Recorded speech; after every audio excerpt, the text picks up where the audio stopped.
That's too good. Joe Bob, that's too good. For the last 3 years, I got to tour the country with my friend Charlie as his opening act. I think initially some people thought it was a little odd that Charlie Kirk was bringing a comedian on the road with him. But Charlie loved to laugh, and he understood better than anyone the power that laughter has.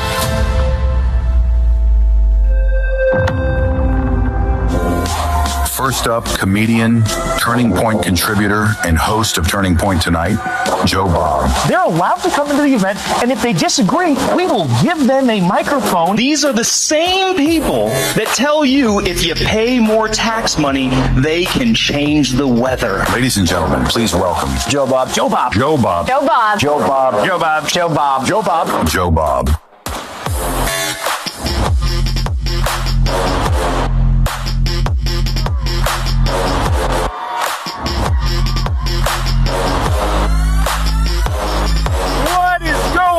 What is going on, University of Idaho?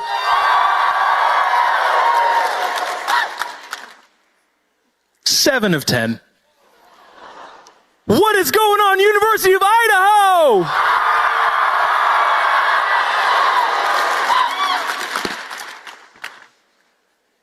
Now, the first thing that a lot of you are probably thinking is Joe Bob. Is that his real name? Joe Bob is legally on my birth certificate. I have not made a joke yet. What happened was one grandpa was Joe, the other one was Bob. My parents couldn't figure out which one to name me after, so they decided to make high school very difficult for this guy. But when I'm in the great state of Idaho, it's still a really weird name. I do, if you know any Joe Bobs, I probably have more teeth than them. That's how you have a brown guy with a hillbilly Alabama backwoods name. You guys are way more excited than I was anticipating. How about a round of applause for you for getting out here on a Tuesday night? Yeah.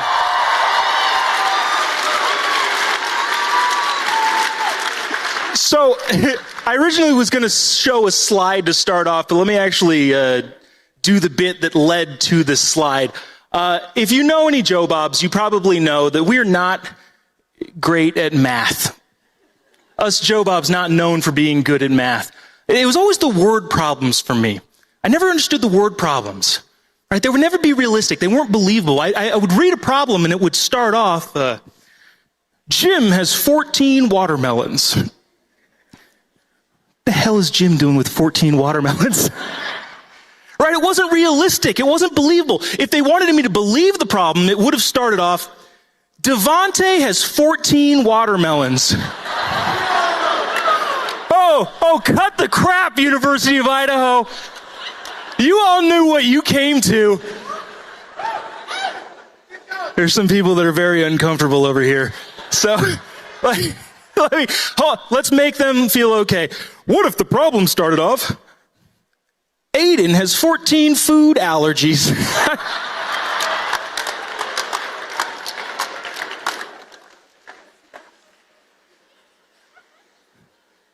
Juan Pablo has 14 stolen bicicletas. I don't know.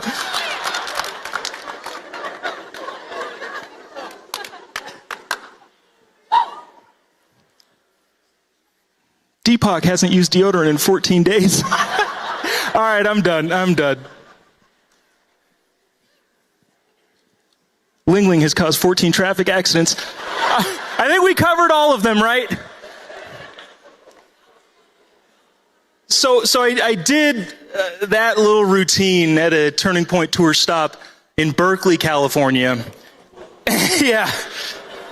Which then prompted this headline from the Daily Californian. Joe Bob, a far-right comedian and host of Turning Point Tonight, was the first speaker to take the stage with a number of racist and homophobic jokes. Idaho, I'm here to tell you that this is a wild misrepresentation of my humor. My jokes are also misogynistic, xenophobic, Islamophobic, transphobic, ableist, elitist, climate denying, and therefore also bigoted. If there are any journalists in the room, please document that accurately. You know, it is interesting. We are in a little bit of an interesting time. So, you know, rather than just continue to do jokes, I actually like to talk about something that is worth talking about, especially now in the conservative movement. Not to say we're not going to laugh along the way, but it's a difficult time politically. Some might say it's World War XI. Some of you are up on your news. But I'd like to start off with some good news, but then also some constructive feedback from a very, very normal guy who's looking at things in a very normal way. The good news is that if you're a conservative right now, this is the best chance to win back the culture, yes? The reason is because the last 50, 60 years, right, liberals have been more normal than they are today. 50, 60 years ago, liberals, they might disagree with us on a lot of things, but they were still pro-America. They still believed in the founding. They still believed in the American experiment. I remember JFK said, "Ask not what your country can do for you, but instead what you can do for your country." A totally different mindset. Fast forward several years, you have the mayor of New York City, who's a Ugandan Muslim communist, would say something in Arabic. I don't know what he would say. Alhamdulillah. Oh, that's going to get me in trouble. All right. I blame you. But the thing is, the left is just currently a bunch of clowns. And we all can see that. They like illegals more than they like Americans. They're okay with massive fraud as long as you have the right skin color and are from a small African nation and may or may not eat dogs in the park. They love the, I practiced this, MMIWG2SLGBTQQIA+. Dang it. I lost my train of thought. See, okay, so here's the thing. When I was growing up, we had a term for that. We just said gay. And I know you here have a similar term for the word gay, Boise State.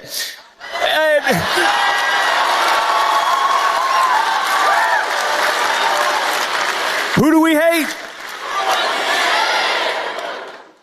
I gotta stop doing that to the rival schools because we're gonna be at Boise State like next semester. But the thing is, the libs are in such a terrible position that they are squandering every sense of normalcy, which is a good thing for us. But here's the thing. We still have to win. It's not just an easy handover. This should be a layup, but we do have to win the culture. What does that actually mean? Quite frankly, we have to be more normal. I recognize that that's kind of an obvious thing, but in the modern political climate, I know all of you watch the news, I know all of you have the internet, less easy than you might think. Unfortunately, sometimes being normal in the modern world, especially in the comment section, is not as easy as one thinks. Now, the beauty of conservatism is that those of us on the right, we do not have like a monolith of a mindset. We are not sheep, right? We don't do what the libs do, which is just repeat the phrase, Joe Biden isn't senile. Hunter Biden's laptop was Russian disinformation. The border is secure. Lie after lie after lie. Tim Walsh isn't gay.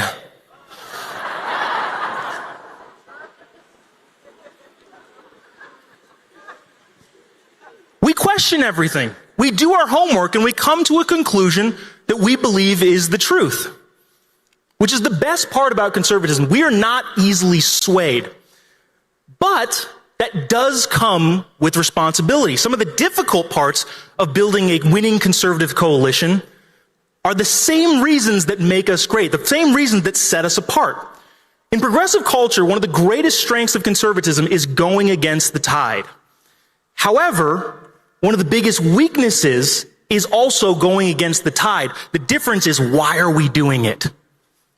If we're going against the tide in good faith to try and seek the truth, that's great. But if we're going against the tide specifically so that we can go against the tide, that's where we end up in a difficult situation. I was blessed to spend a decent amount of time with Charlie, and of the many things I could say about him, one of his biggest things was debating in good faith, having good faith dialogue, believing that the other person was going to take what you said in good faith because you were speaking in good faith. He revered good faith. When Charlie was assassinated, we saw the left completely destroy any semblance of good faith. They took him out of context, they lied about him, they smeared him, which was disgusting, but it's also what we could expect. Bad faith actors doing exactly what bad faith actors do. Why? Because they crave attention. They want power. They will do anything for power, including lying about one of the greatest people that I knew. All because they wanted power. Now, on the right, we're seeing the positive trait of investigation and all this sort of stuff, but be used currently to the extreme, in many ways, in a negative. Holding a rebel point of view is totally fine if you're doing it genuinely, if you're doing it in good faith. But if you're holding a rebel stance purely because it's cool in the comments section, that doesn't actually help anyone. For example, you might be familiar with this saying, I say potato, you say potato. Nobody says potato. I've never met a single person that says potato. And if someone does say potato, they're doing it, in my opinion, for attention, for clout. Okay, so why does this matter? Well, the right is comprised of people with differing ideas. That's been clear from the get-go. We have internal arguments. And when those differing ideas are presented earnestly, presented with good faith, it actually helps us, it benefits us, it strengthens our resolve. However, when we come at arguments in bad faith, even on the right, it tears the right apart. The edgy comments on social media that'll get 12 likes on Instagram. Attention is the most attractive thing to so many people, and pride is the most difficult sin to overcome because of it. But winning requires unity. Charlie and Turning Point have been a massive component of the unity of the right. But it also takes work. It takes discernment. In the age of technology, you got to remember that not everybody is a TV character or a video game character. We need to recognize that if we seek truth in good faith, we will find it. But if we seek truth, and I use quotation marks, in bad faith, you're going to find people just looking for attention. The greatest truths are often quite simple when it gets down to it. So where are we? The current landscape is rather sticky. Nobody's shy about that. But if we keep good faith, we'll be able to win the day. To summarize in about 3 points, the left is in total shambles. I flew in here from Seattle this morning, and I kid you not, there were tampons in the men's bathroom, in case I started my period. Number 2 is we got to continue to seek truth, guided by good faith. And number 3 is we have to reject the urge for attention's sake. The comment section does not dictate what the truth is. Mob rule does not dictate what the truth is. Remember, engage with caution. If you wrestle with a pig, you both get dragged into the mud and the pig likes it. Putting it simpler, if you're walking down the street and somebody's yelling at a mailbox, if a group of people start to gather around and say, well, they're actually making good points, it doesn't change the fact that they're yelling at a freaking mailbox. So I appreciate you sticking around that with me. I think that's a very important distinction that we have to make in the conservative movement. So I've got a minute or two left. Is it okay if I tell you my favorite story about Charlie? Yeah. Okay. So as you may have guessed from the beginning of this, I I'm the resident smart aleck at Turning Point, which makes me a liability. Just so you know, sometimes, for no other reason, for my own amusement, I'll go on Instagram and I'll type the hashtag LGBTQ, and I'll comment, "That's gay." So that's the kind of person I am. Okay. A couple months before Charlie was killed, I did a video, and it was a pretty edgy video. Now, I didn't think anything of it. I was just going to post it to my Instagram, but I ended up sending it to a producer at Turning Point. And the producer, he didn't have social media, so I knew he wasn't going to see it, but I also knew he'd like the joke. The producer texted me back after watching, and he said, "Bro, that's hilarious. Also, do not post that." It turns out he sent it to his boss. He sent it to his boss. She sent it to Charlie. So this joke that I didn't think anything of made it all the way to the top. Had I known, I would have just sent it to him myself. I'll tell you guys what the joke is. We all remember Sydney Sweeney and the American Eagle controversy, yes? Are we asleep? You guys remember the controversy, yes? Libs put us in a terrible position, having to defend the idea that Sydney Sweeney is hot.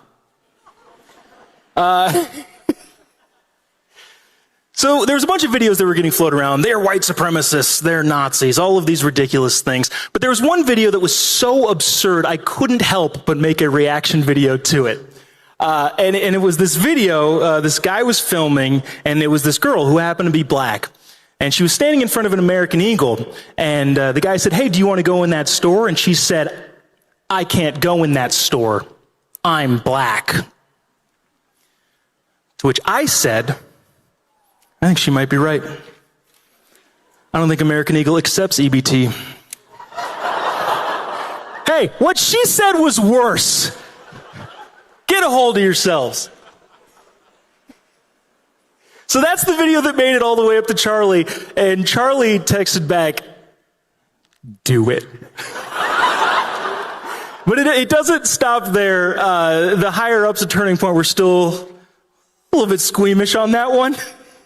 And so they said, "Hey, we have to have a disclaimer."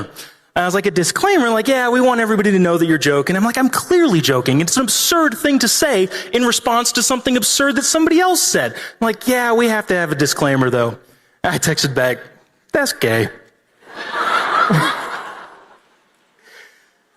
So I didn't want a disclaimer, but I knew I had to follow the rules, and so I sent my own disclaimer to the group chat. I said, "Disclaimer, Charlie Kirk himself wrote this joke, but he made me say it because I'm a brown." And Charlie texted back, "Perfect."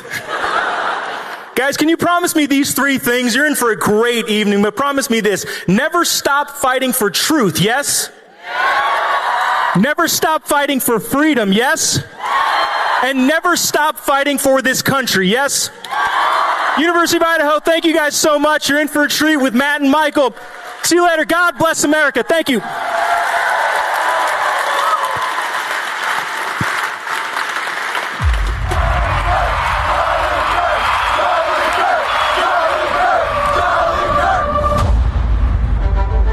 Who are you?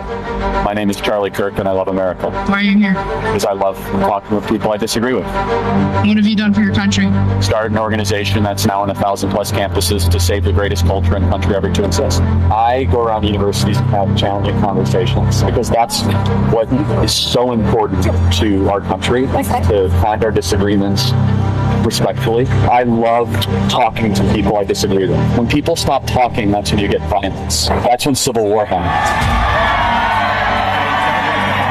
But I really respect, and I think you don't agree with me on a lot of stuff, but I really respect that you'll have a dialogue. How do you think we get more people that can argue like on both sides of the aisle? I think this event is a great example of it, right? I think that this event is, we need to have different opinions. We need to have people that don't share the same worldview and see which one is better and try to find common bonds. You should have your own discussions like this every day. You should try to model it, try to have, back and forth, and that's what makes the country strong and great. Civil dialogue.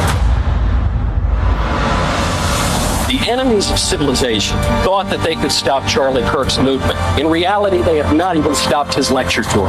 Charlie was a truly great man, great in personal virtue, great in achievement, great in his talents. He was a builder, he was an organizer, he was a fighter. Charlie was a patriot. He loved America, he fought for her every day, he died for her. Everyone who knew him, and so many who did not know him personally, could tell that he was destined to be the President of the United States one day. Please welcome Matt Walsh and Michael Knowles.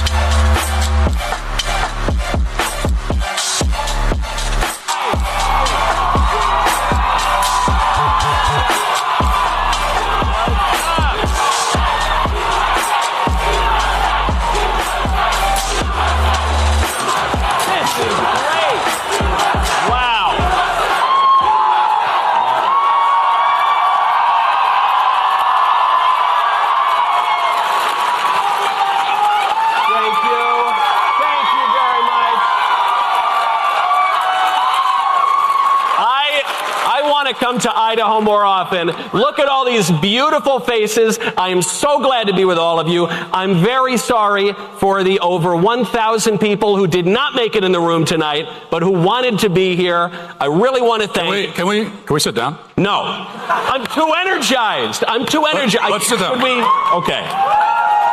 All right. Anyway, continue. I really want to start out by thanking Erica and the entire TPUSA team for the invitation. I want to thank all of you who have turned out here, done such a great job to carry on Charlie's legacy, clearly care a lot about America, want America to continue to grow and be strong so that we can beat all the libs. There's one person, I'm very sorry, is not here tonight. James Comey. I'm really sorry. I don't know if you caught the news, James Comey, former FBI director, is now under indictment for threatening the President of the United States. I call that a very good start. I want Hassan Piker arrested. I want all of the elected officials, the Democrats, the media figures who have called for violence against conservatives, I want them to be prosecuted. I want them to know that will not stand in America. We've got a great start with this administration, and we need a lot more of it.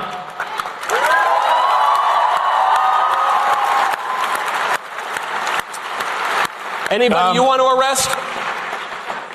Ditto to all that. That's all I got for tonight. Usually I do these college talks, and I've always just been by myself, but it gets exhausting. And so you bring Michael along. He likes to talk way more than I do, so it makes it a lot easier. I just sit here and he can go.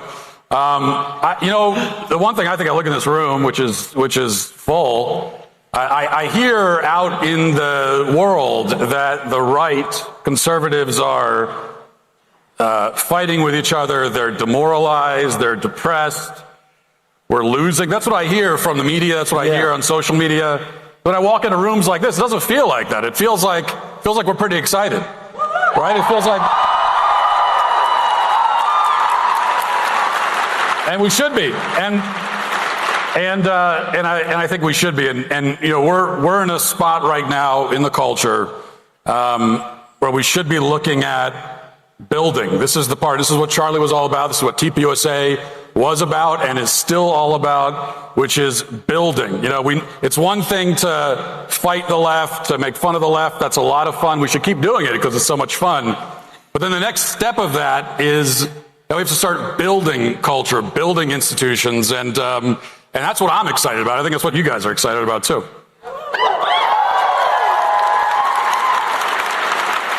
There's a lot of fight left. I was listening today to NPR, which I'm very ashamed of. I think NPR might even be in the House tonight. But I was very ashamed of this because, listen, I've been on NPR before, but NPR is the establishment liberal outlet. And what was so amazing, this is after the White House Correspondents' Dinner, the most recent time a left-winger decided to do harm to a conservative. On NPR today, they were talking about how radicalized this shooter had become. And they said, let's go through all of his old social media posts. And you could see the modern left in real time realize how radical they've become. Because by the end of the interview, they said, it's really weird. We're looking through all these social media posts, and it turns out this guy just believes everything that we believe.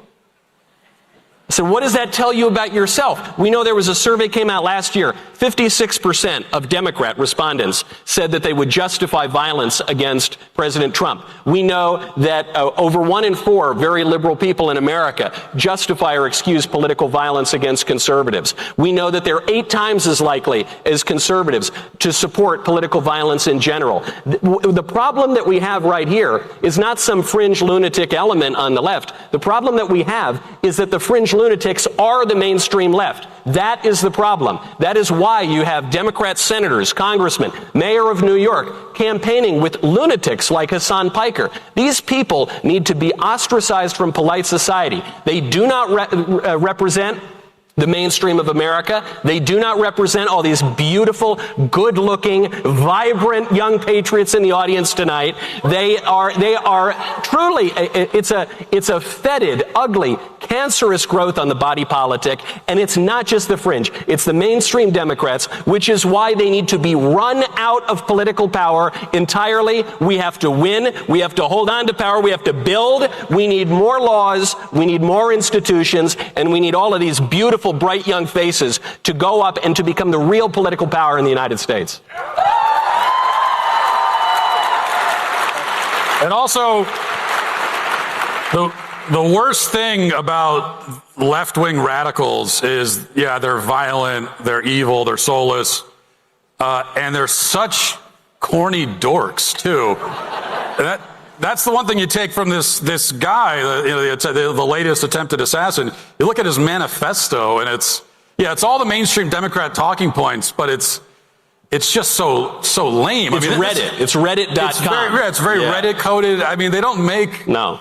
At least Ted Kaczynski wrote a manifesto. It was kind of interesting. Yeah. They don't make the manifestos like they used to. That's one problem. No, they do not. And you know that radicalism is much more of a problem on the left because if they want right-wing radicals, what we've learned recently is they have to pay to create them. So who in this room is getting any of the SPLC money? Are you guys cashing in? Anybody? You should be. I mean, I'm upset they're not paying me. I mean, I have a profile in Southern Poverty Law Center. We found out there, if you guys are not keeping up on the news, Southern Poverty Law Center, big-time left-wing activist organization, and it came out last week that they have been paying fake right-wing radicals so that they could then use that as a pretense to persecute conservatives, but also to fundraise off of it.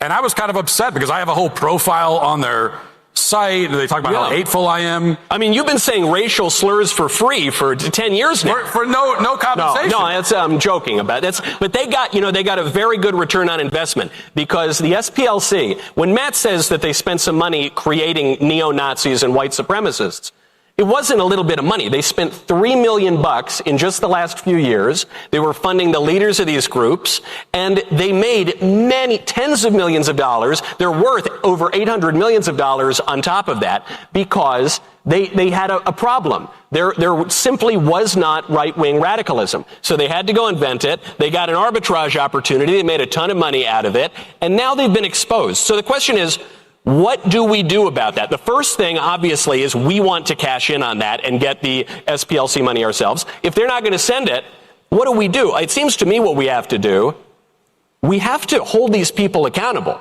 They committed fraud. They committed crimes. They have poisoned our body politic. They have smeared ordinary, good, normal conservatives as all sorts of miscreants and fascists and monsters. Did you see the protest outside?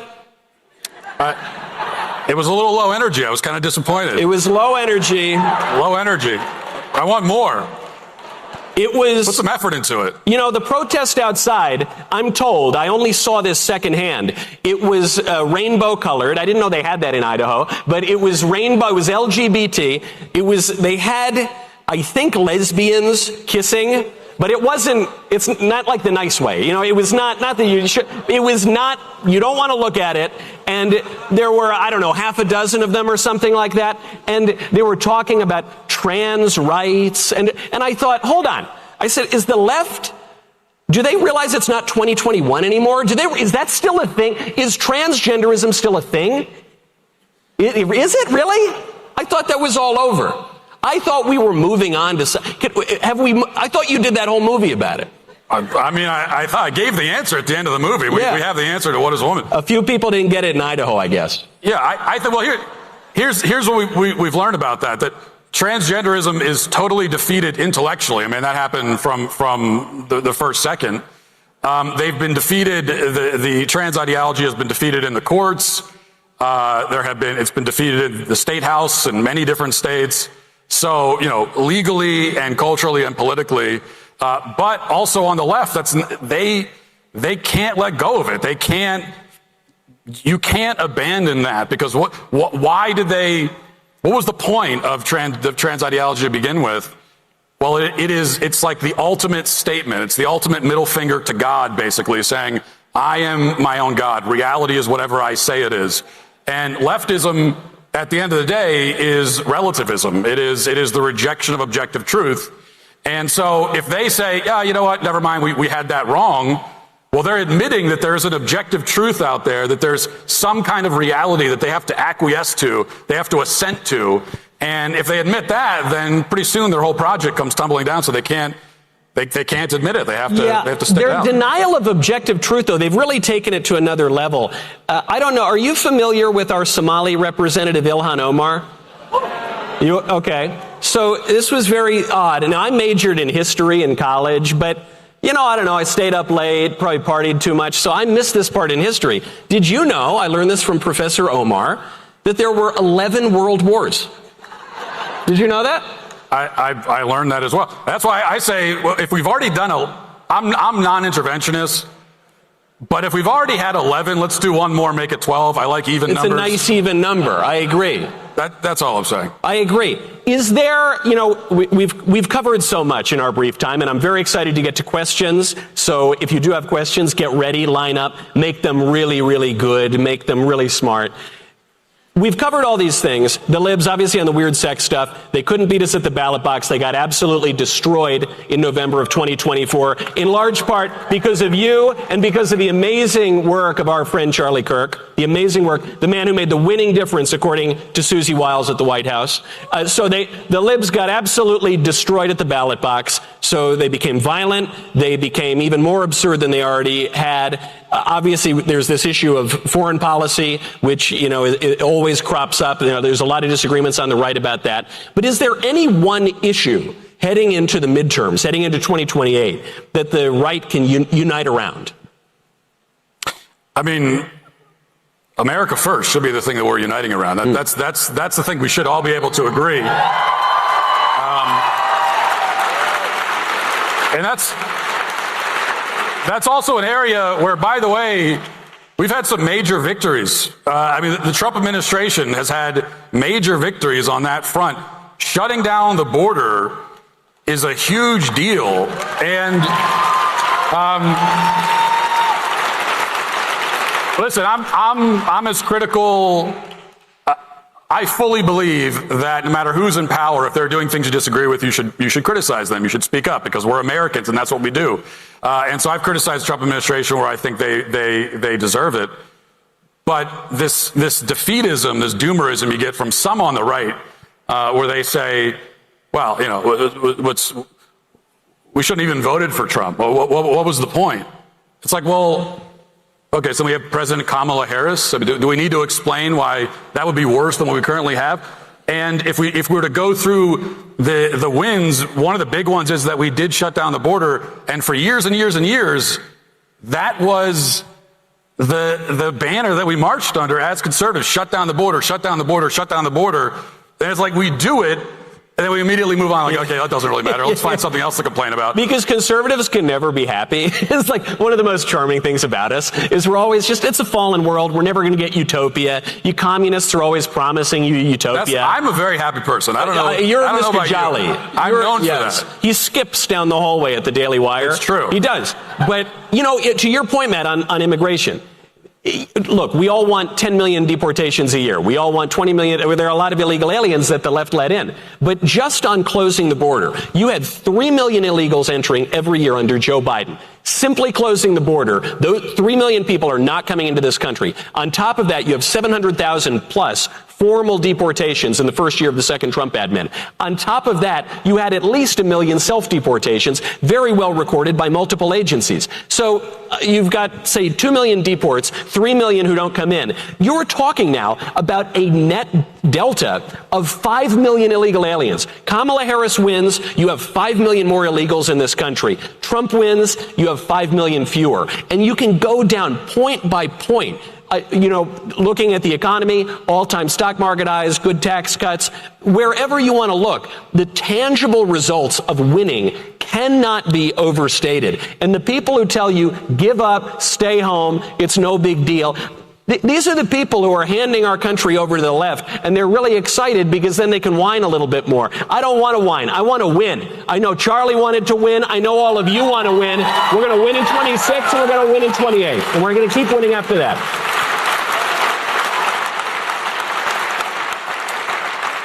I think, do we want to start taking questions? No, I want to wax philosophic for 3 more hours. I had poetry I was going to recite. We were going to do that song and dance number.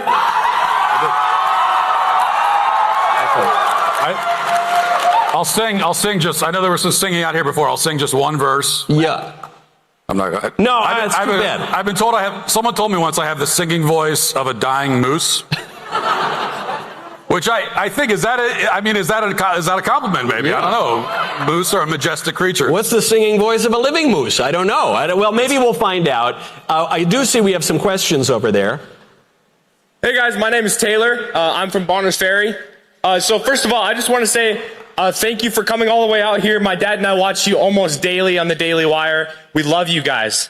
Thank you. So my question is this: how do we keep the right together on a small town level? For the people who say we won and that's it, they don't feel like showing up to their local Club America or TPUSA college chapters, and they don't feel like they have to show up to events like this. What do we do, and why is that happening?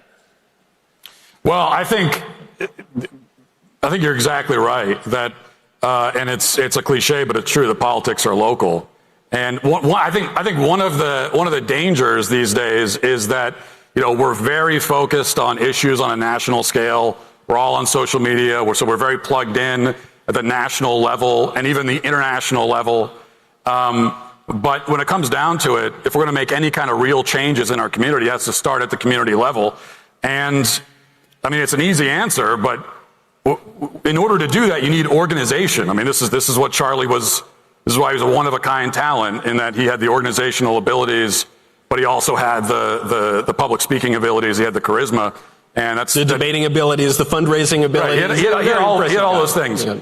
But we have to pick up that mantle, and that's why organizations like TPUSA are so important, because it does come down to organization. We need organizations on the local level to mobilize people to get involved on the local level, and then that from there you get out to the national level. What's the most local form of politics? What's the basic unit of politics?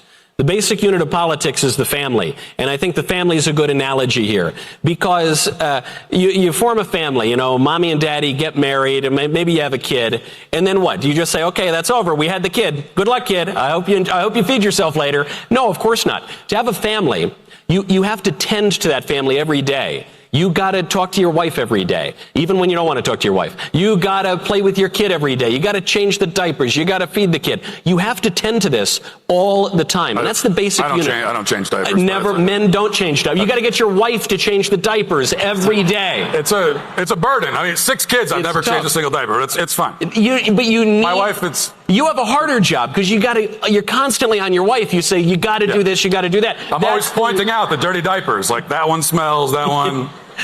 But you have to do that all the time, because otherwise it's going to spin out of control. And it's the same thing with politics. And the real struggle for the right, is that the left just does this all the time. They're well-funded. They don't do anything else. They don't believe in heaven. They don't have good family lives. They just do politics, and they just want to run your life, and they want to ruin your life. And so we have to be twice as vigilant as they are. But if you wouldn't neglect your family, you can't neglect your local community, because when you neglect those two things, the national politics aren't going to matter. Thank you guys very much.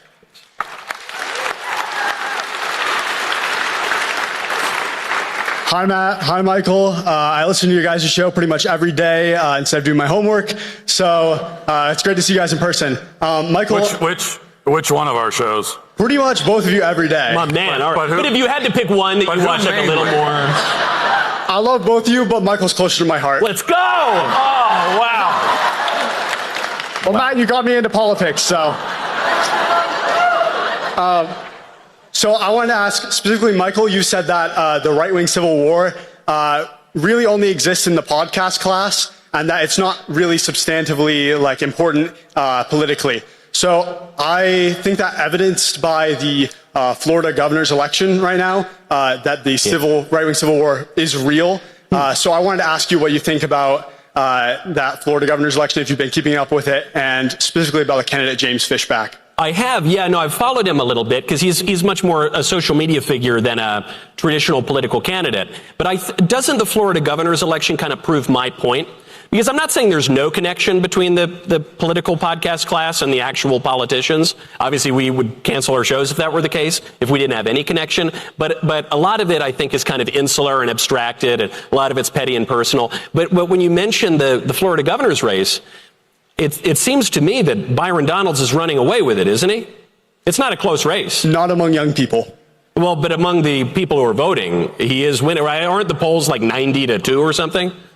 Not that close, but pretty, yeah. Yeah, so I guess this is exactly my point. I haven't followed James Fishback's commentary closely enough to weigh in on every tweet, but he is very much playing for an online crowd, and Byron Donalds, it seems to me, is playing very much for an on-the-ground crowd of voters, and Byron Donalds is going to win like 300% of the vote if the election were held today. So to me, that's my point. Look, I love online trolling. I started my political career with a blank book called Reasons to Vote for Democrats, so I'm all for it. You know, it's a lot of fun. But when we're actually looking at the connection between those two things, the guys who are on the ground, passing out palm cards, speaking to kitchen table issues, speaking in a way that attracts moderate voters as well as the conservative base, I think those guys are still running away with elections. If you told me that the Florida governor's election were 50-50 or that James Fishback were ahead, I'd say, I guess my thesis is wrong. But as of now, and you know how much it pains me to say this,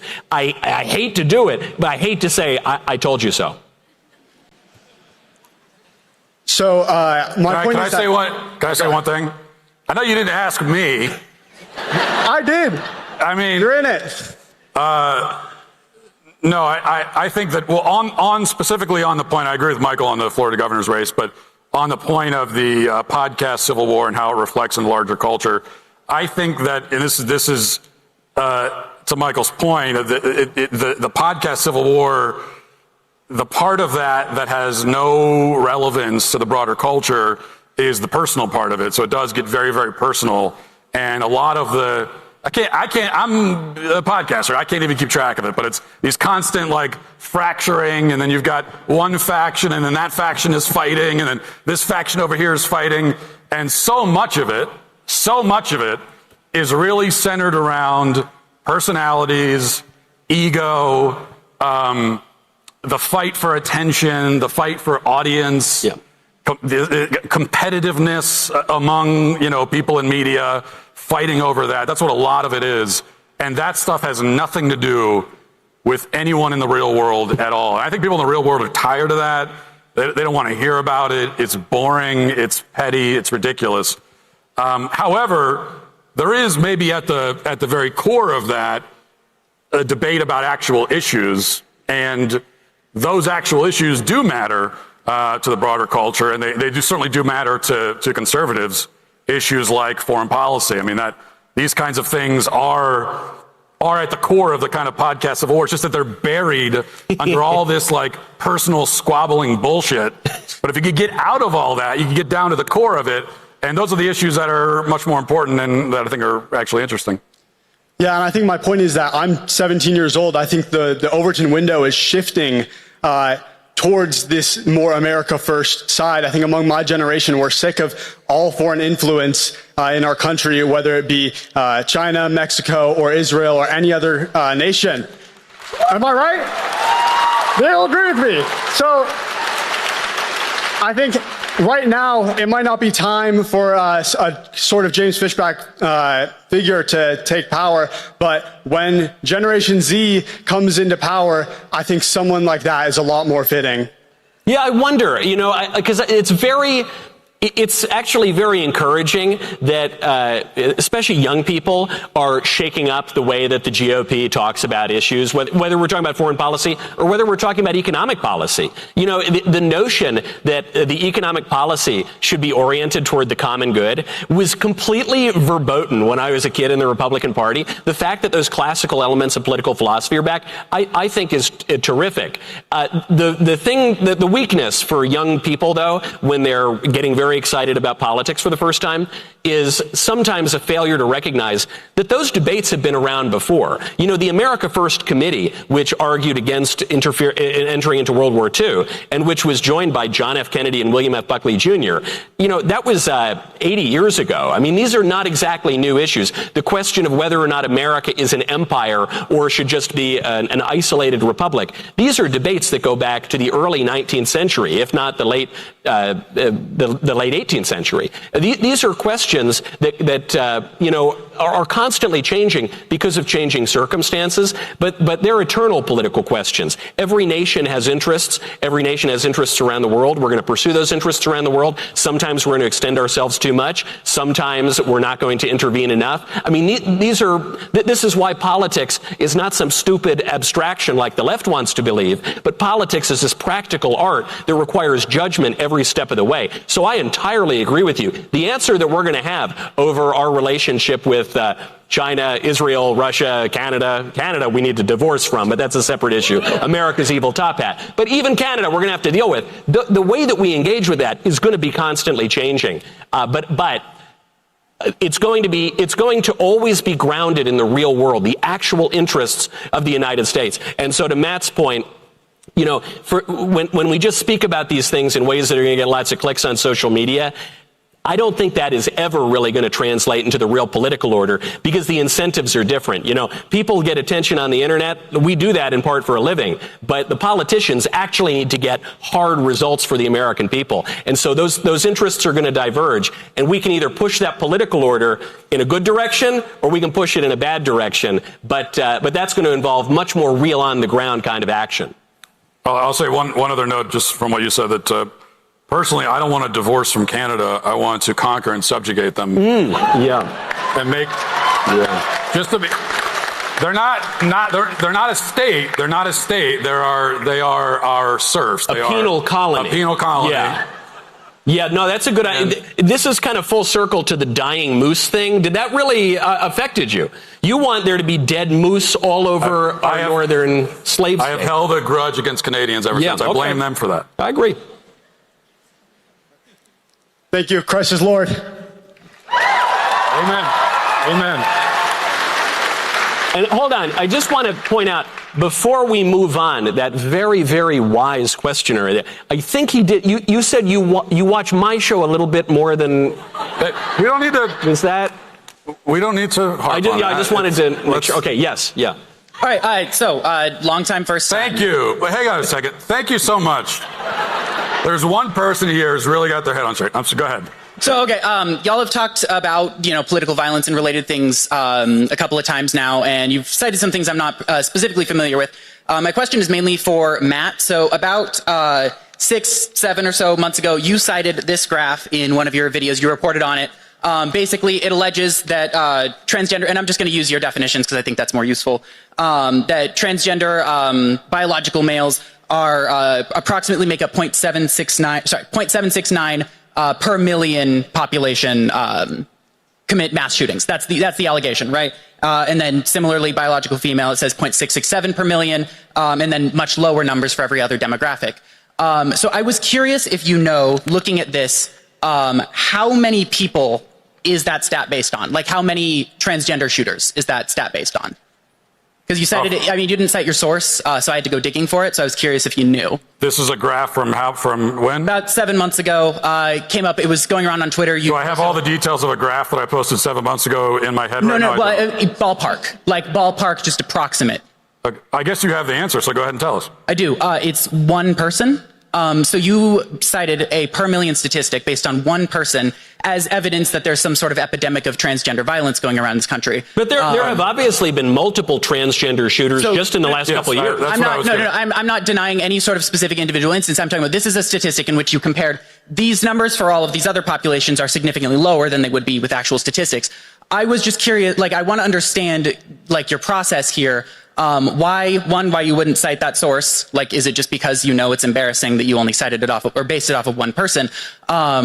Or like more to the point, like why do you have to lie to make your point? You know, why do you have to, if there's this epidemic going around, why do you have to make shit up in order to make the argument? Well, first of all, I think as someone who believes that women have penises, you're not one to lecture people for lying. So again, that's your definitions. No, it's okay. It's okay. It's okay. Again, I'm using your definitions here, and that regardless, that wouldn't be a lie. If you disagree with me, that would be a mistaken belief, not a lie on my part. Well, it's either a lie or it's mental derangement. I mean, you can call that a mental, right? And I can say all of the beliefs that you have mental derangement. It's meaningless. I'm very curious why. Well, it's actually not meaningless. Why did you? Well, I mean, I'm saying we can have this back and forth where you're going like, oh, he said that, oh, whatever. Well, do you want to talk about the fundamental issue, or do you want to spend the entire time talking about some graph that from 6 months ago? You want to talk about the issue itself? I'm interested in it because you, as an organization, purport to share these facts about this ideology or whatever. And here's a graph that you cited, didn't cite a source. When I had to go digging for the source, it turned out to be incredibly embarrassing for you. Okay. That's why I'm curious. I don't think that your interpretation of the methodology behind that graph is correct. It was a random Twitter user that put it together based on one person. Okay. I'm not going to take your word for it. Now, do I have... Anyone can Google it. His name is Frank McCormick. Am I able to speak for a second? Okay. I do an hour-long show every day, and it's very well researched. We spend a lot of time researching it. There's a lot of data and information in every single show that I do. So if you're going to go back 6 months for this kind of gotcha moment to pull one graph and then demand that I have all the information related to that graph off the top of my head, of course I don't. Obviously, I don't remember that precisely. But what we could do, and so that's all that you're here to do is to get that gotcha moment, then that's fine. What we could do is talk about the fundamental issue. Now, I think the real fundamental issue here is that transgenderism itself is a lie. It's a falsehood. I think that's the real fundamental issue. And built on top of that is the fact that, to Michael's point, it's a lot more than just one trans or trans-connected shooter that we've seen, even in just the last couple of years. So we know that it's a lot more than just one. And both of those things are facts. So why do you think it is? Why do we see, put the graph in your hand to the side for a second. Why do we see this interesting trend, given that trans-identified people are a really small percentage of the population? I'm sure you would agree. Sure. So why do we have this trend of trans-identified people, trans activists, committing assassinations and mass shootings? I mean, I think it's incredibly simple. Mass shootings are, there's so many of them that take place in various different ways, shapes, and forms. And the ones you choose to report on are the ones that become like embedded in the public image. And so when you, for instance, like you did in that video, and I'm not expecting you to recall every single detail, I'm more interested in the ballpark.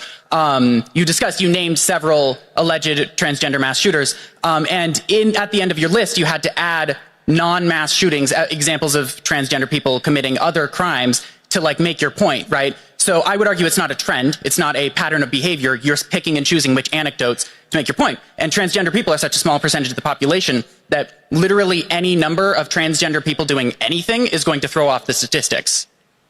Well, but this is something that we've observed. It's not, I'm not making it up. We could go back to the Covenant shooting. We could go to the recent church shooting in Minnesota. We could talk about Charlie Kirk. There are many examples. Well, Charlie Kirk was not shot by a trans person. He was shot by a trans activist, by somebody who was dating a trans furry and was motivated by his own testimony. And what I would suggest is that there is a reason for this. It's not just random. Okay, when you've got trans activists and leftists generally who are looking at people like Charlie Kirk and saying that, you know, he's committing a genocide against the trans community. I've been accused of that many times. Or, you know, he's a danger, he's a threat to the trans community. Charlie Kirk got those accusations. I've gotten them many times, even though Charlie never did anything. He never did anything to the trans community. He was never any kind of threat. But when you have that kind of rhetoric directed at people, it doesn't take much for someone to go to the well, if that's true, if this person's a threat against me, then I guess that justifies a violent reaction. And especially when you're talking about a community of people who are already deeply confused and deeply troubled to begin with, and self-destructive to begin with. And then when you go to that particular group of people and you tell them that, hey, you see these people over there, they're trying to commit a genocide against you. Thnot a threat to you. So, okay, and then when the shots start ringing out and you want me to believe that that's some sort of coincidence, sorry, I don't buy it. So, okay, that's not the argument that I'm making. So, if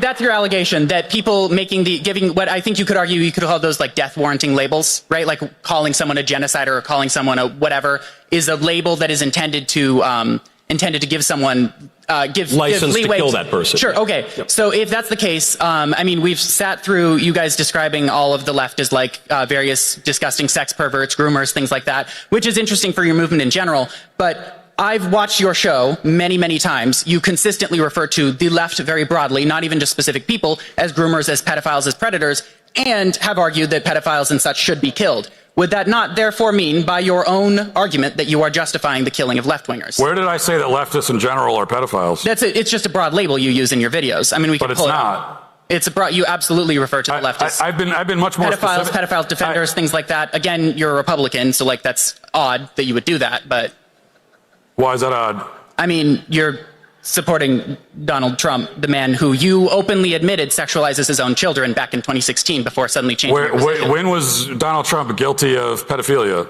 No, I'm not saying he hasn't been found guilty of anything. I'm saying he's engaged in that behavior. Okay. And he's endorsed that behavior, more importantly. He's endorsed pedophilia? You said he's engaged in that behavior. What are you talking about? He specifically described his interest in walking into the Miss Teen USA changing rooms while they were changing.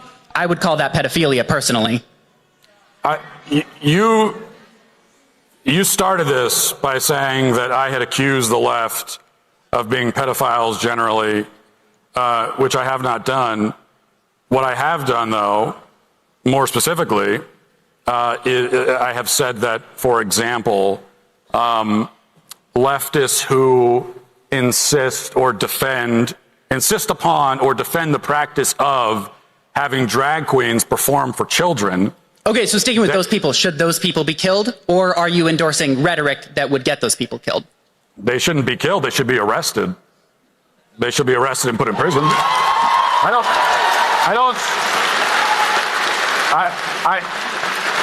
See, this is another fundamental difference between someone on the right and somebody on the left, usually, is I don't believe in extrajudicial killing at all. I believe in law and order. I believe in the police and enforcing our laws. Well, I would never support extrajudicial killing. I'm opposed to that entirely. And I'm opposed to people killing conservatives as well. That seems okay. Well, I'm glad that you tormented. are. So we're on the same page on that. But it's much more likely to have somebody on the left. I mean, defund the police was something that existed on the left, not on the right. So the left is much more likely to take a position that law enforcement itself as a function is illegitimate and must be defunded. And if we do that, then all that's left, I mean, how are we going to enforce the law at that point? All that's left is to enforce it extrajudicially. But anyway, going back to the point, because you brought it up, when I have used the word groomer to refer to leftists, I have done it in specific cases where they are having drag queens perform for children, or where children themselves are dressing up like drag queens and performing for adults, or where children are being chemically castrated and sexually mutilated, in those cases, the adults involved are absolutely sexual abusers and groomers. Would you disagree with that? I would disagree with that. I actually have which part of it? Those are a variety of different. Are those adults groomers who encourage that?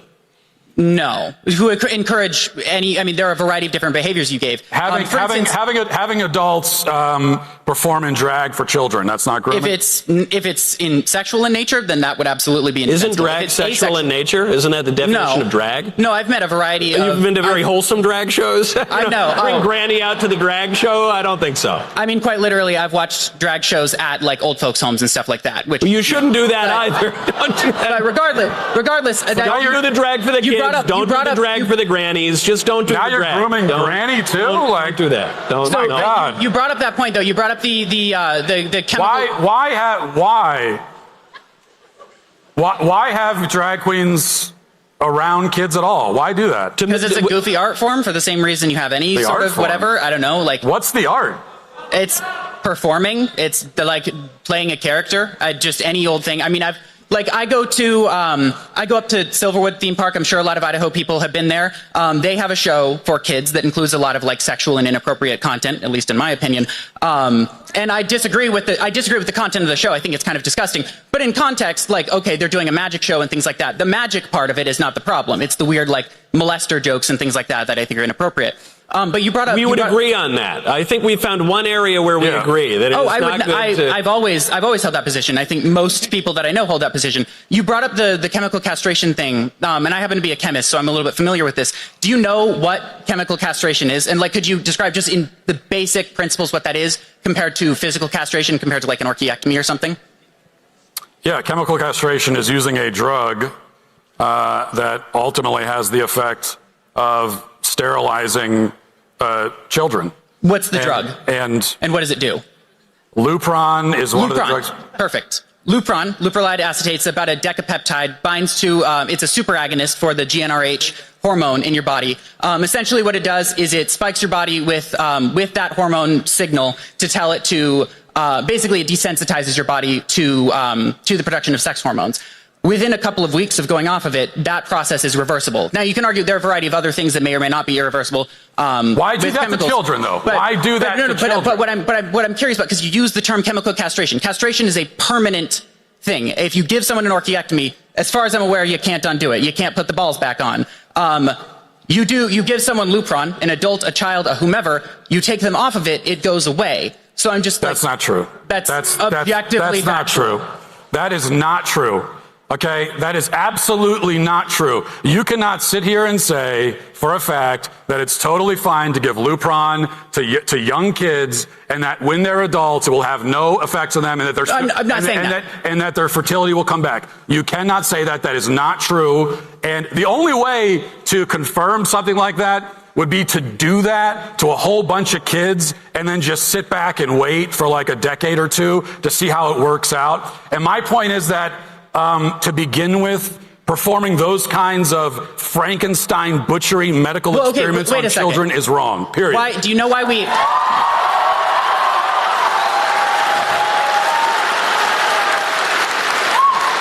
Do you know...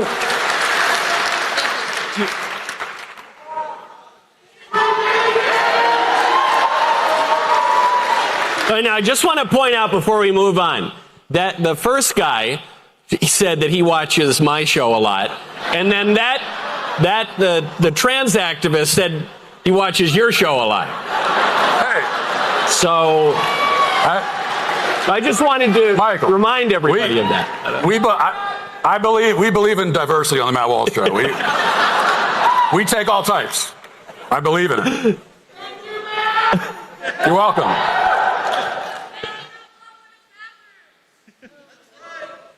I didn't hear that, but thank you. I'll assume it was a compliment. Yeah, hopefully. I don't know what I just said thank you to.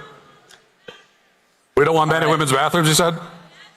Yeah, agreed. Okay. Hello. Hi, oh yeah, that'd be good. Thank you. Thanks for having me up here today. You both have been strong supporters of Donald Trump, even with his documented association with Jeffrey Epstein and repeated inconsistencies and how that relationship has been described. So my question is simple. How do you continue to defend support given the concerns raised by the Department of Justice failure to fully release all the related files, along with flight logs, Epstein's birthday materials, his shifting explanations for falling out, and other related documents? Okay, so the first question I would ask on this, because I'm very concerned with political corruption in both parties. It's mostly on the left, but it can exist on the right too. So my first question, which always comes up and that you've alluded to, is that the Department of Justice is covering up the Jeffrey Epstein files under Donald Trump. Now, I would point out that Jeffrey Epstein was prosecuted in the mid-2000s. And so there have been lots of files during the Bush administration, the Obama administration, and the Biden administration, in addition to the Trump administration. The only administration that has released any files relating to Jeffrey Epstein is the Trump administration, which is very important. Now, how many files have been released? Was it 3 or 4 or 5? The number thus far is 3.5 million files, which is the single largest declassification in the history of the United States, which is very important context here. Furthermore, one cannot merely declassify all investigations, all emails, all accusations made against someone, because people have the right to be assumed innocent until they're proven guilty. And so you would be committing a political crime, a legal crime, against anybody who is named in this. To your point, you say President Trump associated with Jeffrey Epstein, which is true. He did. The problem is that, like everybody in the United States associated with Jeffrey Epstein, like the whole faculties of the Ivy League universities, the top politicians of both parties, and those associations can be relatively minor or they can be more extensive. If you're Bill Clinton and you were flying around on the Lolita Express for years on end, that would be a much more extensive association than with President Trump. So then I would have to say, when we're talking about President Trump, who has been more transparent on the Jeffrey Epstein scandal than any other political figure in the United States, to the point of fault, I think, because I don't think that we should be declassifying all sorts of DOJ documents willy-nilly. It's an unpopular view, but it's a principled one, and I think it's correct. To the question of Donald Trump, what I would always ask is, what crime is being alleged here with regard to President Trump's the erstwhile association with Jeffrey Epstein? And I never really get a solid answer on that. So first of all, I'll address the Department of Justice's failure. I agree it's very difficult, but there was also numerous cases. The only information that was supposed to be redacted is names of the victim. But what about names of the accused, or the people who are not even accused, but insinuated of committing a crime without any charges and without any firm accusation? The law is not, if you're embarrassed by it, it's victims and then something. There's no law to keep it as transparent every email from everyone who's ever accused of a crime or not accused of a crime. That's the point. And what's been lost in this saga is the right of people to be presumed innocent until proven guilty. So at the very least, we need to allege a crime that someone has committed. And in the case of all of the hoopla, which is mostly coming from President Trump's consistent political enemies on the left, though there's a little bit on the right as well, my question remains, and I never get a good answer, is what crime is actually being alleged here? All the stuff that went on What's the stuff? What's the crime? Can I please speak? Sorry. Pedophilia, raping children, sex trafficking of women. What are you accusing Trump of doing? Trump has been associated, so I'm going to go into this. Trump has been on record lying about not being on Epstein's island, even though there's no evidence that President Trump was ever on the island. There are flight logs released by the Department of Justice that show Trump as a passenger on Epstein's jet at least 8 times. But no evidence that he was ever on the island. Okay, sorry. Let me keep going here. Yeah. My second point is Epstein's birthday card and letter. Trump allegedly wrote a goofy letter to Epstein. It was kind of tawdry. Trump said, "These are not my words, not the way I talk. Also, I don't draw pictures." And so let me restate. None of these are solid, absolute, 100 guarantees of evidence. But none of these are even remotely a crime. It's not even close to a crime. All of them combined create a picture of association. A bunch of non-crimes vaguely asserted combined make a crime? No, they don't. That's the problem. I am all for justice, especially justice for the victims here, but even the supposed perpetrators brought to justice. I guess the question I keep asking is, Is there a single crime that you can actually accuse Trump of here? The answer is no, by the way, as we've kind of demonstrated here. And so my point is, the accusations against Trump in particular are a political operation used by the left, which has tried every single way to take this guy out of office, by keeping him off the ballot, by prosecuting him for nonsense financial crimes, for accusing him of colluding with the Russians, and then colluding with the Ukrainians who hate the Russians. And they've tried it every which way. The last gasp they had was using a Democrat scandal, which is the Epstein scandal, to attack Trump, who declassified over 3 million documents in this case. And the people who most want to accuse him can't figure out a single crime to actually point to. At which point I have to say, I think the man has been transparent enough. Can I keep going here? Can you? I don't know. I'm waiting for an answer. I have 2 more points. I'm not trying to prove this in a court of law. I'm trying to prove this beyond a reasonable doubt that Trump has associations with Epstein, and these are not provable. He did associate with Epstein. We all know that. But I'm saying, okay, here's my third point. Trump said that his break with Jeffrey Epstein came out in 2004 after Epstein took a young woman who worked at Mar-a-Lago. Trump said, he took people, they worked for me. Once he did that, that was the end of him. Days before making this claim, Trump also said that he kicked Epstein out of Mar-a-Lago for being a creep, presenting different versions of his story. The girl that was stolen from him, he explains in the clip that he's talking about. An employee, not a girlfriend. An employee. Yeah. That was stolen from him was 16. This story is not consistent with this framing. This story is not consistent. The claim is that President Trump and Jeffrey Epstein had a falling out because both over a girl and over a business transaction, which in your telling of the story are consistent. Right? I'm saying he's saying 2 different points. Can I ask you a question? Go ahead. Because I agree with what Michael's saying. I fully support releasing the Epstein files. I always have. And I think it's good that they did it. I also think that there's no evidence in the Epstein files of Trump committing any crime at all. I want to ask you, though, are you, do you consider yourself conservative? I do not, no. You do not? I do not consider myself conservative, no. You do? Sorry, I do not consider myself conservative. Okay, so are you liberal or just sort of in between? I guess I could be classified as liberal. I try to think for myself, but... Okay, yeah. Great. Well, and you should. So, in thinking for yourself, why do you think it is, because you're concerned about the Epstein files, why is it, it's weird, that this was not an issue? There was almost no push by anyone to release the Epstein files for the entire 4 years of the Biden administration. The Biden administration had the Epstein files for 4 years. We hardly ever heard about it. And certainly we didn't hear about it from a single Democrat in Congress. Not a single one. No one in the media, and really almost no Republicans. For 4 years of Biden, no one said, we want to see the Epstein files. And then Trump gets in there, and 10 seconds later, we got to see the Epstein files. Why do you think that is? I should have done more research on this part, but I believe the limitations of releasing the files ran out during Donald Trump's administration. Is that correct, or am I totally off base on that? Repeat that point. I couldn't hear you. I believe that the limitations on releasing the files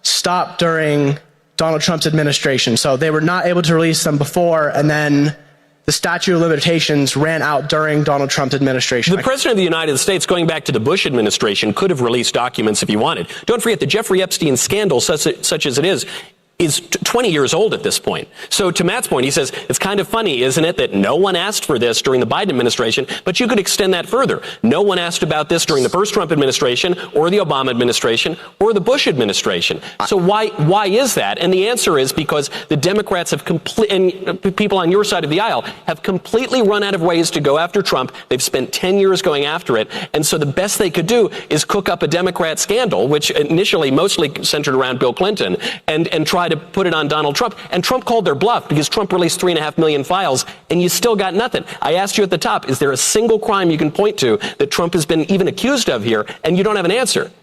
I think that's ridiculous. I don't need to accuse him of a specific crime when he has an association, deep personal friends, plenty of pictures online of him with Jeffrey Epstein. This is my last point here that I'll make. And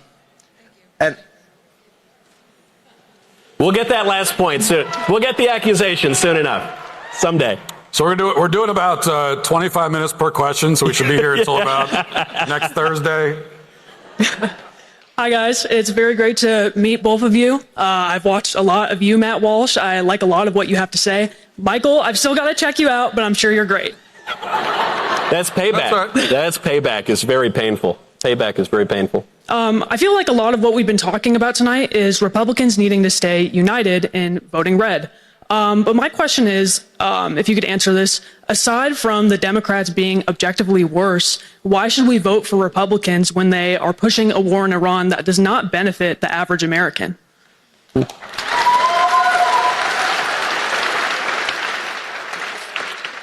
Well, and I agree with you about the war in Iran, totally. Good man. I thought it was a mistake from the first moment. I said so. I still think it's a mistake. And my question about it was from the beginning and is still now, what are we getting out of this exactly? How does this benefit? I'm a very simple-minded person, I admit that. And so my first question when it comes to, especially to geopolitics, is how does this benefit the American family, an American family sitting around the dinner table in their home? How does it benefit them that we're going to war in Iran? And that's never been explained, I think, just because it doesn't benefit them. So then you ask the question, well, then how do we justify voting for Republicans? Is it just because the Democrats are worse? And my answer is, yeah. I mean, that is my answer, is that the Democrats are obviously objectively a lot worse. And I wish I could sit here and tell you that, well, vote for Republicans because the Republican Party has a long history of actively and passionately advancing our interests, but they don't. I'm not going to lie to you. They certainly don't. I mean, even now, the SAVE Act is the most important piece of legislation that's been deliberated about in Congress for years at least, and it's not going to pass. They're just not going to do it. Republicans could, but they're just not going to do it, and I think that's totally unacceptable. But the other option, we have to live in reality, and the only other option, if not Republicans, is to have Democrats in power, and it can't be them because, and I again, simple person, so I have simple reasons. Why can't it be Democrats?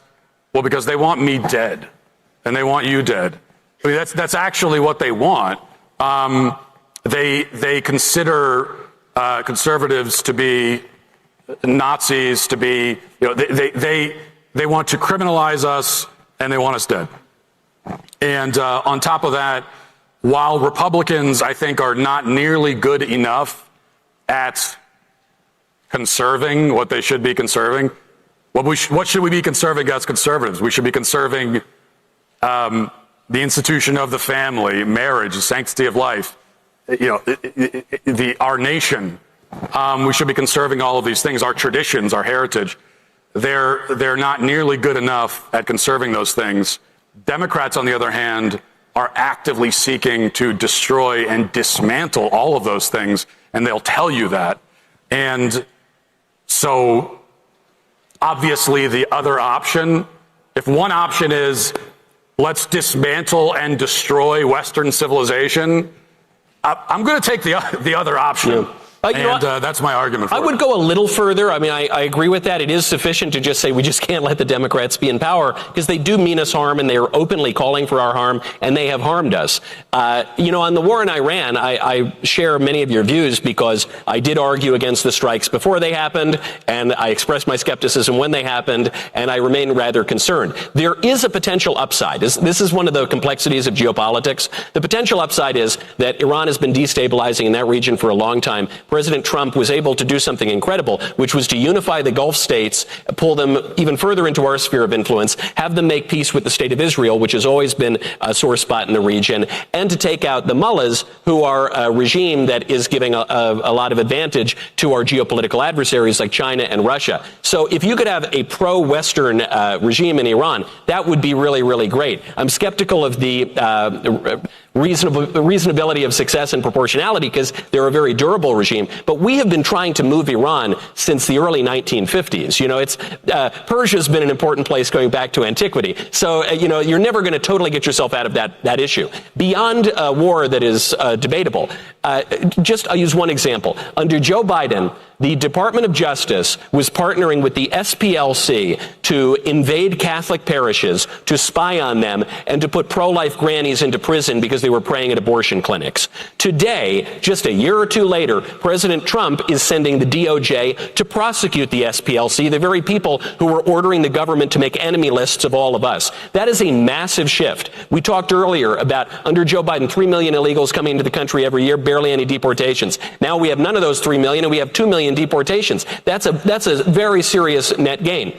Under Democrats, they are passing legislation to permit infanticide up until the moment of birth. Under President Trump, because Republicans won, and thanks to cocaine Mitch McConnell in part two, we overturned Roe v. Wade, which is not the end of the pro-life fight, but it's a very big advancement. So things can really happen. There can be material advancement, and they can happen very quickly. I'm reminded of a line from Cardinal Manning who says, "There is a day to come that will reverse the confident judgments of men." And so when we talk about issues like the family, maybe overturning Obergefell, when we talk about issues like encouraging childbirth, which President Trump has done with his revolutionary Trump accounts, one of the best economic policies of my lifetime.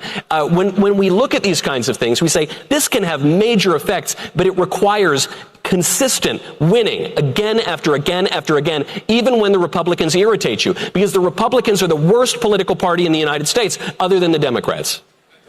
Thank you very much.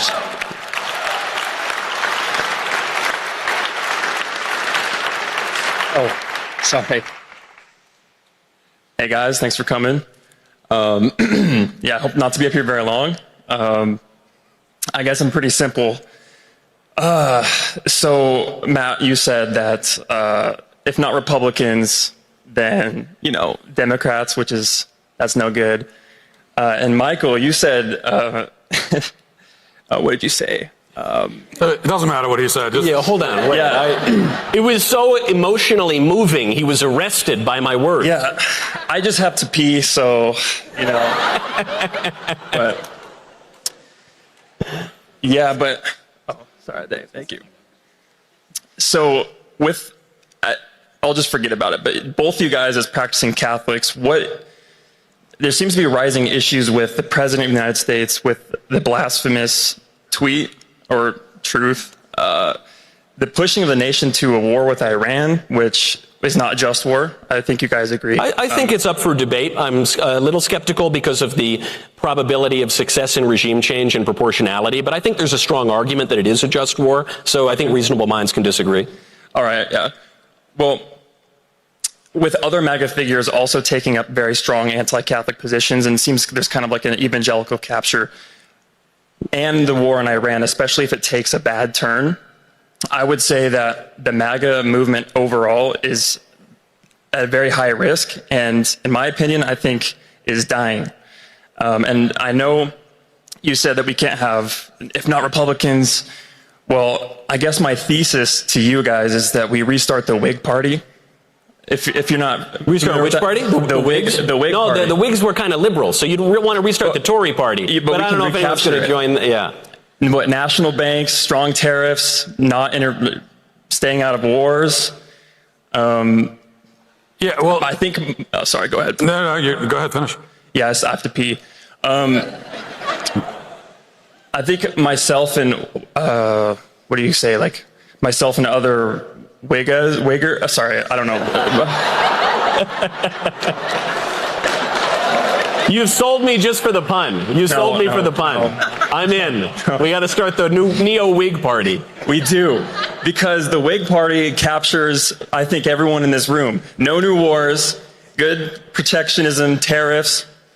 So myself and other, I don't know what you would call Whig Whigs with attitude, I think is what they call them. Yeah, this is a Whig. Yeah. But we would have to say Whigga, obviously. Myself and other Wiggas believe that MAGA is dying. Yeah. So we should restart the Whig Party. It's a very good question. And I think it expresses whether you want to be a Whig or not.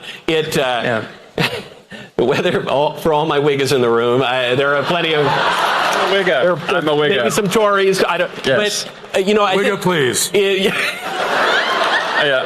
It expresses a consistent impulse, which is, man, the political reality sucks, so can we start something totally brand new? And unfortunately, it's actually meaningful that you chose the Whig Party here, because the Whig history was traditionally the more progressive party, and it was usually the more left-wing party, though parties are really also products of their time, which is why some parties go away and new parties form, and why we can't just go back in time. And so the deeply conservative impulse, I think, is that it's much easier to destroy than it is to preserve, than it is to build. And there's a temptation to say, burn down the GOP, it sucks, I need a new party. But one, it's very difficult to build a party. Two, people are not totally united on the points that you brought up. There's a strong argument for tariffs, but in certain cases, and overwhelmingly, most conservatives are more in favor of free trade or tariffs as a negotiating tool to bring us free trade. And so, weirdly enough, the two parties as they exist today, I think, are actually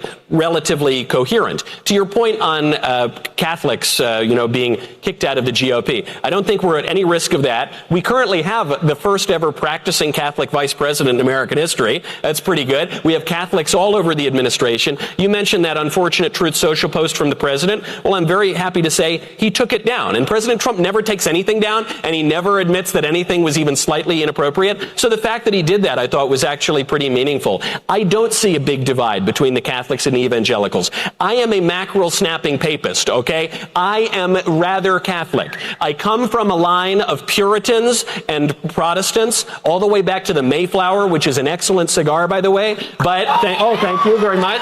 But it's I'm very, very Catholic, and I love arguing with my Protestant friends, including Charlie, for that matter. We love talking about religion. But the Catholics and the Protestants cannot divide in the GOP. I think that would be so short-sighted. We should have our theological debates, and I can't wait to bring you all to Latin Mass, but we cannot divide. The evangelicals are a wonderful, reliable, conservative voting base. There is no Catholic-only party in America, just like there's no evangelical-only party in America. And guess what? The secular leftists want to kill all of us. They want to prosecute us. They want to persecute us. And yes, in many cases, they wish us violence. So I think, look, it would be satisfying, it would be cathartic to just tear it down and start the Michael Party, where everybody believes exactly what Michael thinks. And look, we might get at least a few dozen people to join it. But unfortunately, politics does require compromise. It's the art of the possible, the art of the second best. We are winning now. We have had massive wins because of the people in this room, and I am not willing to give up on it yet. Yeah, those are great points. I guess I just like the idea of the Whig Party, because I think at least more than a dozen people here would like to consider themselves Whiggas. Whiggas. Yeah. No new wars, like for real this time. I will say to one other point you made. You said you think MAGA is dead, and I wouldn't say MAGA is dead. I wouldn't phrase it that way. But I do think that, and Trump has said this himself, that MAGA is Trump's movement. Yeah. MAGA is the Trump movement. That's what it is. And so what that means is that, he is no longer going to be president in a couple of years. And so that means that, he is going to take the MAGA movement with him. I don't think that there's a MAGA movement, in the post-Trump GOP. That doesn't mean that it died. It just means that it's moved on, just like Trump has, right? And so that speaks to the fight that we need to have in the Republican Party about what is going to define. We know what's defined the Republican Party for the last 10 years. What's going to define it for the next 10 years? And now's the time to get into that fight. And if you start and you run off and you try to restart the Whig Party, or you go join one of the other dozen other independent parties that already exist, you've taken yourself out of that fight. Now is the perfect time to get in that fight and get into the conversation about what the next 10 years of the Republican Party is going to look like. Yeah, I'll go. Amen. I'll just get like one last thing, and then I'll go. I don't want to take much time.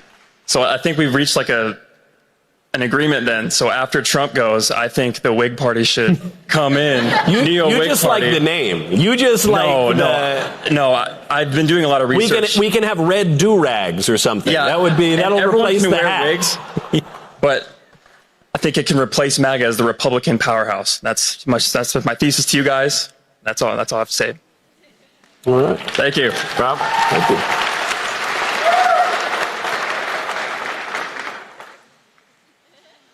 Hope you guys are doing good. Props to you for wearing suits. It's fucking hot in here. It is hot. It's a lot of body heat from all these people, but which is good. We want the auditorium to be full. Oh, yeah. So my question revolves around the use of liberal for like the Democrat Party and left-leaning people, considering they kind of go against the traditional sense of what a liberal is, individual rights, limited government, free markets. They're kind of going away from that in its entirety. So is it necessarily accurate to still call them liberals? Or should we find a different term? I know there are a lot of people on the right, especially libertarians, who say we shouldn't. That's me. Yes. And they say we shouldn't call these leftists liberals because they're totalitarian and they oppose free markets.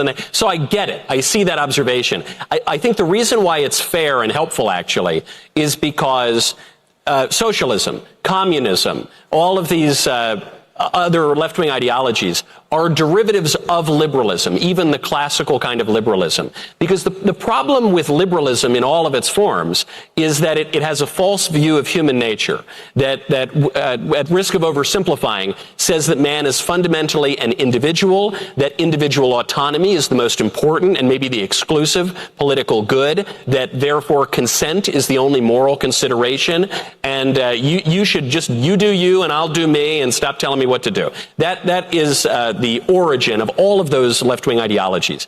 And I would say I reject all of them. But I'm not on the left, and I'm not a liberal either. I'm a conservative. I don't think the fundamental unit of politics is the individual. I think it's the family. I don't think the point of life is autonomy. I think it's virtue and sanctity. I don't think that we just invent ourselves and define our own conception of goodness. I think God defines what is good, and I think that we can understand a lot about what is good and true and beautiful using our own human reason. And I think we live in community, and we want flourishing communities.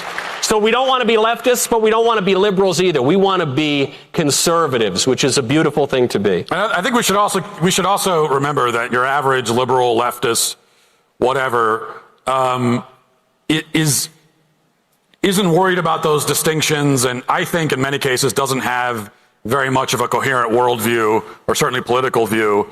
I think we could do away with both labels, and rather than leftist or liberal, we could just call them Satanists. Because that is in fact what they are. Like, that's what this thing is, and I don't mean that just as an insult, although it is, but I also mean it's an appropriate label, because Satanism is not the worship of Satan. Satanism is the worship of the self. To your point, Matt, in Paradise Lost, which is about Satan, John Milton writes this, a classical liberal, and Satan is like the perfect classical liberal who says, I just do whatever I want. It's better to reign in hell than to serve in heaven. Yeah, and it's because Satan, to be a Satanist is to worship not Satan, but to worship what Satan worshiped, which is the self. Yeah. Yeah. And that's what left, liberal, whatever words you want to use, that's what this thing is. It is the elevation of the self as supreme above all, which is one of the reasons why abortion is the highest sacrament of liberalism, because it's the ultimate statement of it's the ultimate form of worshiping the self, where you are literally sacrificing your own child on the altar of selfhood. And so that's what I think this the thing is. Okay, so basically we could rename anyone right of center common sense, and excuse my French, but anyone left just fucking delusional. And satanic. Yeah, I mean, he also said satanic. Yeah, I think being satanic and delusional kind of go hand in hand. Yeah. But yeah, that was my only question. I hope you guys have a wonderful night. You too. I thought the questions were supposed to be 45 minutes each. That was very concise. We got to do 21 minutes. I want to give other people a turn, Very courteous. Matt Walsh, Michael Knowles, hello. My name is Nathan. I am from Libtown, Seattle. Gross, I know, right? I know. I don't like it there either, but I spent a lot of time around very left-wing people, and they are very stubborn and difficult to have conversations with. The other day, I was talking to someone about the immigration crisis, and personally, I know that my grandma can't get a doctor's appointment because of all the Sudanese people in her neighborhood who have West Nile virus or something. So my question is, how do I, or in your experience, how do you break through like stubborn, like left-wing arguments that people just refuse to, you know, swing away from? Like, I just smack them until they listen. That's what. It's a joke. Don't do that. As we say, we don't do political violence. Yes. It's hard for me to claim that stubbornness is unique to the left. I mean, on occasion, I've been accused of being a bit stubborn. So yeah, I know it's unbelievable. I do try to, in spite of everything we've said about the left up here, that they're delusional Satanist pedophiles. In spite of that, I try to be generous to them, and but I do on an individual level. You have to understand that it's really hard for someone to admit they're wrong about something, and we've all been, even I've been wrong on occasion about something. It's hard to admit, and then to admit not just that you've been wrong about something, but that your entire worldview is fundamentally wrong. You've been fundamentally wrong, and the entire way that you view the world and yourself is extremely difficult. It takes an immense amount of integrity and courage, intellectual courage and moral courage to do that. And so that's why on an individual level, if you're talking to somebody on the left, I think it's, and provided that they're being somewhat reasonable in their interaction with you, it does call for patience. And that's the first thing. And the second thing is, I did a whole movie where we're just asking a basic question the entire time. And I found that to be an effective tool. I mean, especially the deeper someone is in their sort of delusional state, just ask them questions about, we've seen examples of that even tonight. Just someone makes a statement, it's obviously not correct, or they don't know exactly why they're saying it. It's like, why do you say that? Where are you getting that from? And I found that to be really effective, especially on a personal level. It allows them to analyze their own position, and it's very unlikely that in the midst of the conversation they're going to say, you know what, I think you're right, I'm wrong about everything, I apologize. That's probably not going to happen. Ever. Not once. Ever. But there's at least a chance that if you ask them a question, a basic question they should be able to answer, not some gotcha trivia question, but something about their own beliefs that they can't explain, there's at least a chance that will plant a seed in their mind. They'll go home and they'll think about it like, geez, why couldn't I answer that? Why was that more difficult than it should have been? And maybe that sprouts into something in the future. Most of the time it won't, but there's always a chance. Yeah, because look, your question, not to flatter you, it pains me, but the what is a woman question was a brilliant bit of politics because it's so innocent and it's very hard to answer if you're a lib. And so it did get people thinking. Today, Brandon Gill, a great superstar in Congress, freshman in Congress, he did this brilliantly while grilling an abortion advocate. He said, well, what's your favorite kind of abortion?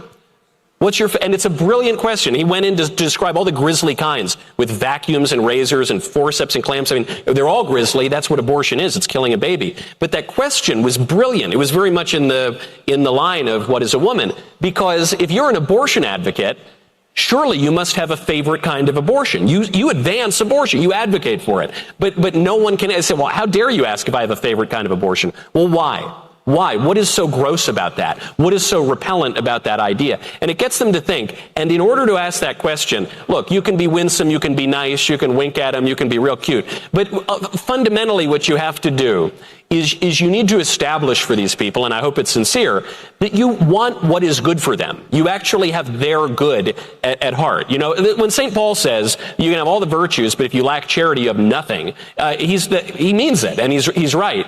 So charity is willing the good of the other person for his own sake. And when you're describing something to someone, when you're asking them a provocative question, if you can convey to them that you actually will their good, even we were talking about the transgender thing, and because of our protester friends out there, when you come out and you say, look, I want transgenderism to go away, I want it to be eradicated from public life entirely, for your good, for our good, but also for your good, if you can really convince them of that, at the very least they'll listen to you, and if you can ask them a provocative question, a la, what is a woman? It might get at least a few of their remaining brain cells to start firing again, and then you might change their mind. Great. Thank you, gentlemen. Also, last thing, Matt, you should cut the chops, the mutton chops. I think that'd be a good look for you. Whoa. Wait, what? Get some mutton chops, man. You got the big beard for it. Just give it a try. You want me to, what, you want me to cut? Yeah, get some mutton chops, man, like World War I general. Well, then you'd have to shave the beard. It comes back. Well, live vivacious. I was getting ready. I was like raring up. I was very offended. But you're advocating for mutton, not to shave entirely, but to do the mutton chops. No, of course not. You've been blessed, Matt Walsh. Okay. I appreciate that. Try the chops. You won't look back. I promise. I think I've broached the mutton chops conversation with my wife on a couple of occasions. Shockingly, she's very against it. I've tried to show her, like, look at all these Civil War generals. They look very dashing. Yeah. And I don't know. She's opposed. So right. Well, just think about it. Thank you, gentlemen. Appreciate it. God bless. Thank you. Hi, Matt and Michael. My name is Nevaeh Souza. Firstly, I just want to say thank you so much for carrying on with these campus events and keeping the dialogue open. Just earlier today, I went to talk to some of the girls that are protesting outside, and I realized it's very hard to get people to accept that open dialogue, so thank you. So I'm the result of an unplanned out-of-wedlock pregnancy. 1/3 of Gen Z has been aborted, and I'm on the other side of that, where my mother did choose life. And so now 19 years later...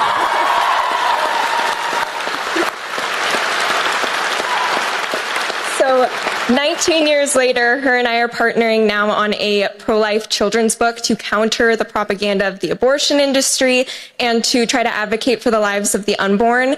And I was just wondering what your advice is for Gen Z youth who is pro-life to go out and actually turn words into action and change minds and hopefully save some lives. Because when I went outside earlier today, I was talking to girls who were my age, and I asked them just curiously, what is it that you're protesting against? And the only topic that came up was abortion. Well, I love that you bring this personal testimony out, because it's very important in politics. Sometimes we conservatives, we love our facts and logic, but politics is not only about facts and logic. It's about spirit, it's about credibility, ethos, and it's also about appealing to emotion. And so it's very easy for someone to go on television, a pro-abortion lib, to go on television and say, listen, if a woman gets herself in trouble and, the guy runs off and he's not going to marry her or pay child support, surely that woman needs the right to kill that kid. Yes. And when someone like you comes out, very articulate, very nice, and says, hey, I'm that person. I'm the product of that. And what you have just called for is for me to be killed. Do you think I should be killed? Would it be better if I were killed? Would the world be a better place if I were killed? Do you wish my death? Yes, the circumstances of my conception did not determine my value. That's right. And I think that personal touch, the pro-abortion movement thrives at this point explicitly and exclusively on euphemism. They cannot state what they're doing. They don't even really use the word abortion much anymore, which itself is a euphemism. They'll say it's reproductive choice, it's women's health, it's whatever. I call my granny, I say, hey, Granny, how you doing? She says, well, at least I can still have abortions. No, that's not what she means by health. Health is something totally different. And so you have to cut through the euphemisms, which are just ways to cloud people's minds and take over their thought. And the way to cut through a euphemism, the way to cut through those kinds of debates is to say, hey, guys, it's me. Should I have been killed or not? Would you like me dead or not? And that can be very, very effective. And we shouldn't shy away from that. We want our logic. That's all on the pro-life side already. But we have to appeal to people in the heart as well. And I think you can do it beautifully. And I would say two other things that you can do that we should all be doing is, first of all, to get as you have been, get out there, get out on the street, support your local pregnancy centers, volunteer at them, support them. The pregnancy centers all across the country, they're doing God's work. Some of the, you know, I've worked with a lot of pregnancy centers around the country, and with fundraising and speaking at their events and that sort of thing. Some of the best people I've ever met work in these environments. It's a thankless job. There's no money in it, and they do it just because they want to save babies and help women. So do that. Show up to the clinics. You know, holding vigil outside of the clinics. 60% of abortions now, about 60%, are not even being done in the clinics. They're being done through the abortion pill, which is insidious and sinister in its own right, but still showing up to the clinics really matters.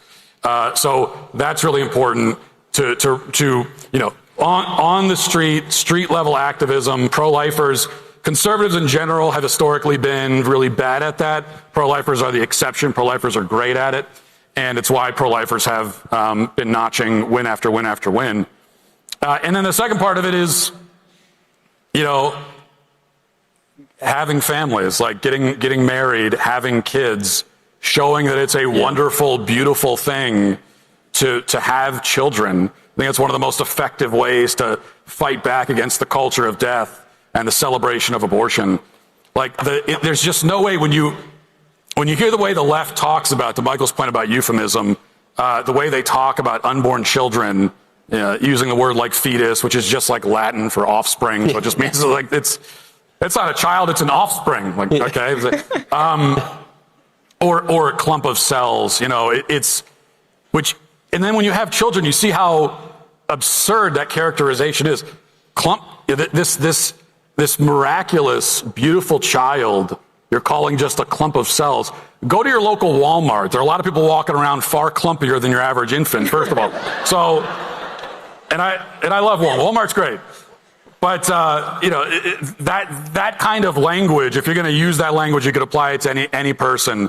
But when you have kids and you start a family, to Michael's point about the emotional part of it, the spiritual part, there's a logical part. We know we have that, but it just becomes that the arguments for abortion become on their face just absurd and grotesque when you can look at your own family and your own children and compare it against that. Absolutely. You know, the other thing you have to do, we would be remiss if we didn't say it, the other thing you have to do is to pray. My friend Father Benedict Keeley points out prayer is not the last resort, prayer is the first resort. And, you know,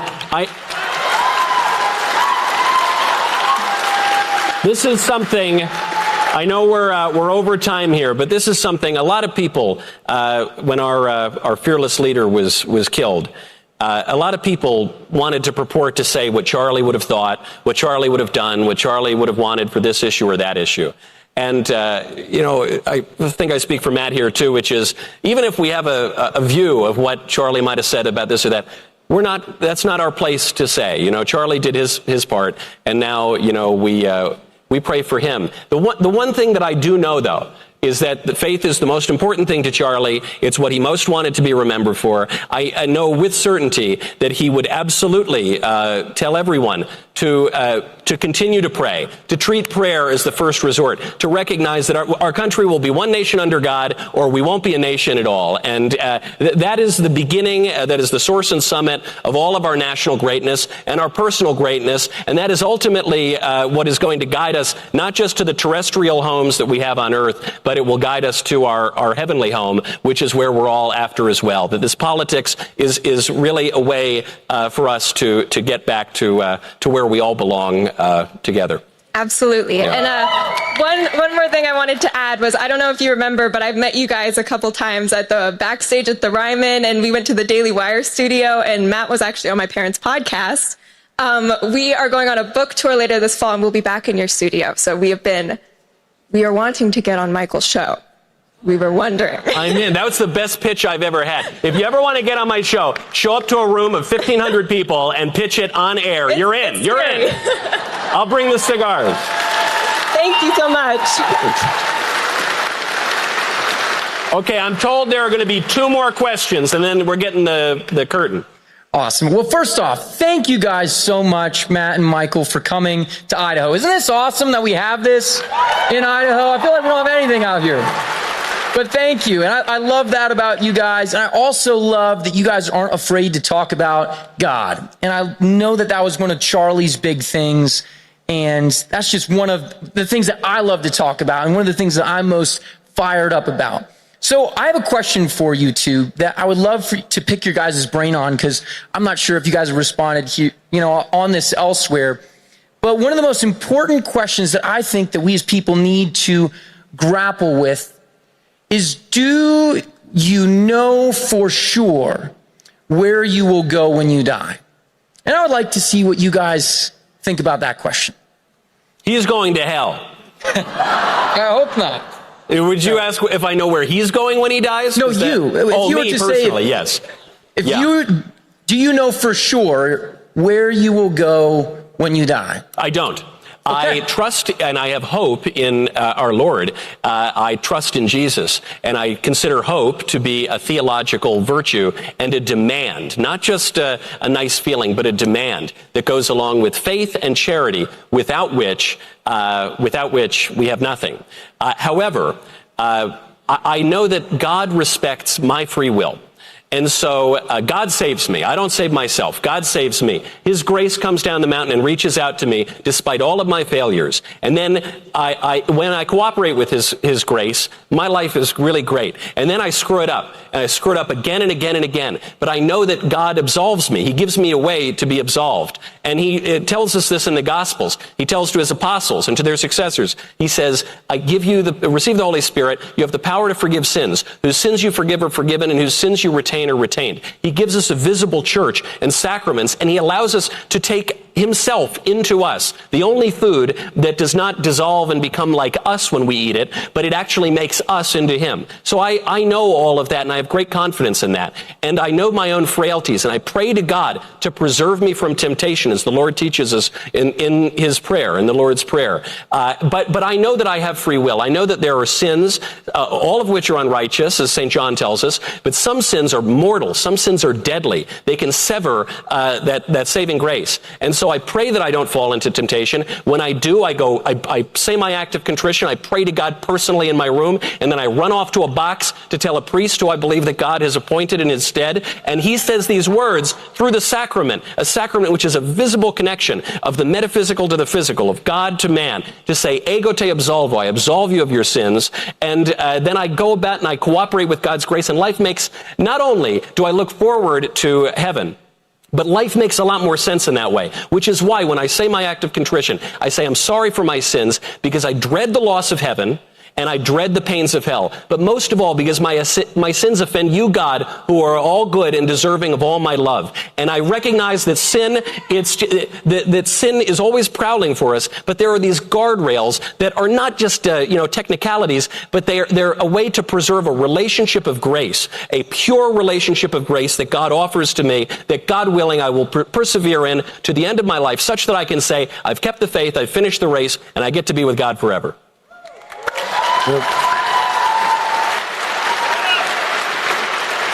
Yeah. You gotta let me go first before you give your fancy Ivy League answer, and then I gotta They don't believe that in the Ivy League. I promise you. I promise you that. No, all that well said, and I agree with all that. I think that, we're running up into a kind of a bit of a Catholic versus Protestant distinction here as well. Scripture says, "Work out your salvation with fear and trembling," and to me that means humility, and so we have to have humility.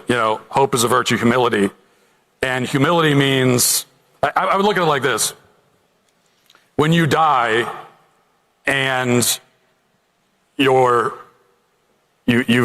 departed your mortal coil, and you're standing before the King of all creation, the King of the universe, are you going to kind of strut confidently into that meeting and say, "Hey, well, I'm here, I'm saved, let's get to it"?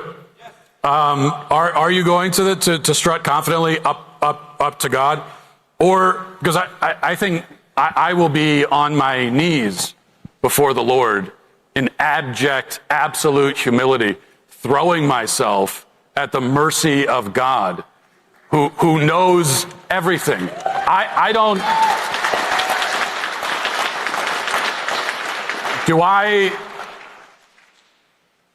do I know for sure where I'm going to go when I die? No, because I'm not God, and I don't know all. Only God knows that.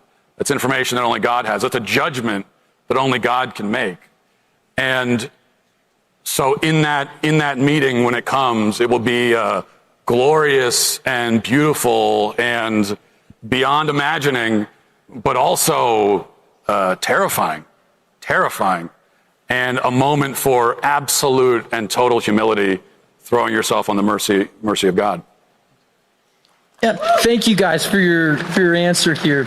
And one of the things that I love about this question is trying to getting down to it and also seeing, people can have a lot of different ideas and have a lot of different opinions on things. So one of my perspectives is let's go straight to the Word to get everything that we need to know about this question. And I liked how you mentioned, are you going to strut into the presence of God and all the rest of that?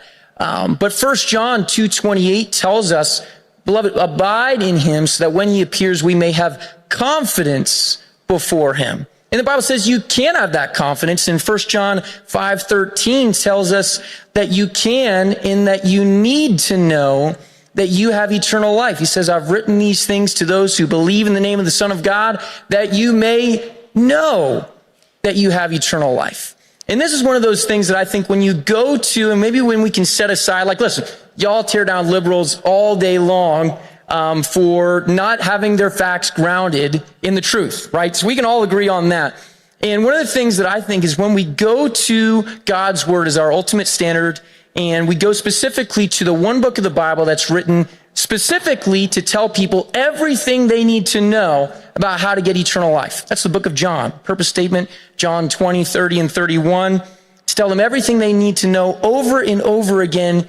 The message is simply that you believe in Jesus for eternal life, and you will never perish. You will never hunger, never thirst, never come into the judgment, never escape out of God's hand. You will never die. And the witness of Scripture tells us, listen, there's nothing like knowing for sure that you will be with Jesus forever. And I think that's one of the beautiful things. And if you are out here today and you don't know for sure, I just encourage us, again, planting those seeds, that you go to the Gospel of John, that you read and just ask the Lord, is it just as simple as I simply believe in you and you make me this promise? But and I think we all can agree. This is beautiful that you bring up the Gospel of John, and obviously all of these very long-standing, centuries-old theological debates over whether or not we have free will, whether God respects our free will, whether we the importance of sacrament. But since you bring up John, what about John chapter 6? In which our Lord tells us that if you do not eat the flesh of the Son of Man, gnaw on the flesh of the Son of Man, you have no life in you, because the flesh of the Son of Man is true food, and the blood of the Son of Man is true drink. And this was so scandalous that the Jews went away, and many disciples went away. And our Lord turns to St. Peter and says, you do not go away. And what does St. Peter say? He says, Lord, to whom shall we go? You have the words of life. Exactly. A phrase, this is a very hard saying, and it was always understood from the first century onward to refer to a real sacrament. As Justin Martyr tells us in the first apology, along with many of the other fathers of the church, that they're referring to the Eucharist, that the Eucharist is the true body, blood, soul, and divinity of Christ. So much so that when the pagans don't understand it, and that St. Paul then later tells us that if you do not discern the body of Christ in the Eucharist, you're eating your own damnation. Something like this seems rather crucial, and furthermore, even beyond the point of Eucharistic theology, which interests me greatly and I hope everyone believes in, but even beyond that point, it suggests that there is something that we must do. Not that we're earning our own salvation, but that God is calling us to do something and to cooperate with him in a real way in our bodies, because we are in the suspended time of history, in time and space, and that there actually are stakes to this, and that we ought to make sure that we're always listening to the voice of God, that our Lord is the second person of the Trinity, is always listening, always receiving from the Father. In the Garden of Gethsemane, most perfectly perhaps, always listening to the Father, always trying to do his will and to conform our will in our actions, our free will, and the things that we actually do in the world, that we touch, the sacraments that we have, with the will of the Father. This seems to me crucial as well, so that we don't take anything for granted. And I would add to that you're saying belief We have to believe in Christ, and then we can be confident that we're saved. And so, and it's true that these are theological debates that we're not going to solve absolutely in the next five minutes. But it seems to me that the question really becomes, well, what does it mean to believe? And is belief merely an intellectual and emotional assent to a proposition where I'm saying, oh, sure, I believe that. Yeah, Jesus is Lord. I believe that. I'll buy that. And is that all it means to believe? Or if we think of Jesus as for this analogy anyway, as a bridge into eternal life, do we only have to look at the bridge and say, sure, the bridge is there, I got that? Or is the belief also in the walking, in the trusting Jesus and putting your full weight on the bridge over that great abyss, the walking part of it? And I would say that belief is in the walking. It's in the doing, you know, and that's why, I mean, you could point to the Gospel of John in certain passages. I would point to, you know, all of Scripture, and certainly all the Gospels. Point to the Sermon on the Mount. Every passage in the Gospel, it's just loaded with instruction on the way that we are supposed to live and the things that we're supposed to actively do, because I think that's what belief means. That's what it means to believe in Jesus Christ, is to do the things that he says and live as someone who believes. And that's why ultimately I can't know for sure, because I can know what I think. I can be really confident about that, and I can know what I feel, but can I be the ultimate judge of my own actions? No, only God can, and that's a judgment that God will make. Thank you guys so much. That's great. Thank you.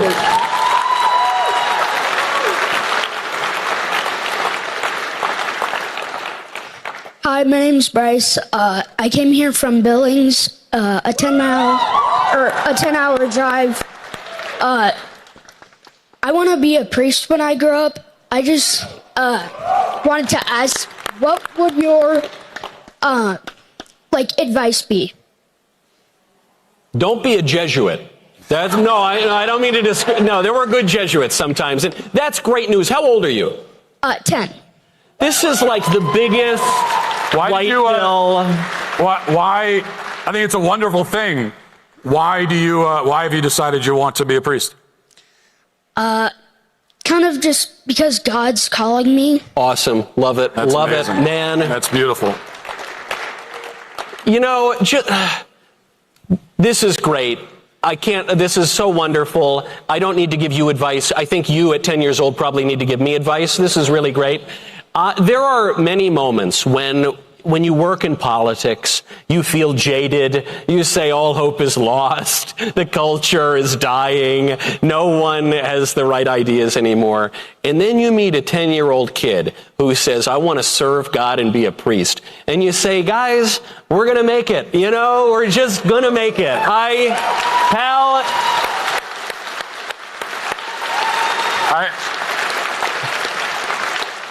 I mean, in the form of advice, the only thing I would say is to continue doing exactly what you're doing right now, which is that you're answering the right question, which is, what does God want for my life?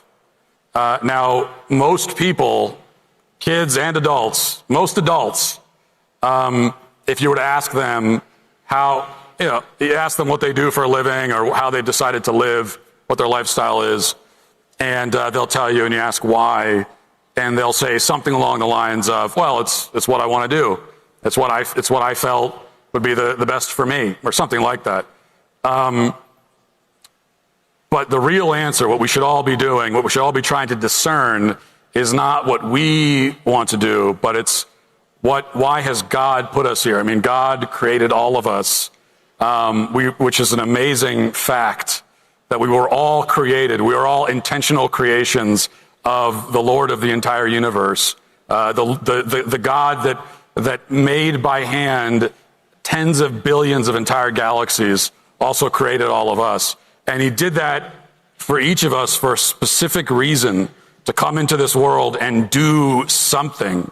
And that thing is going to be different for everybody.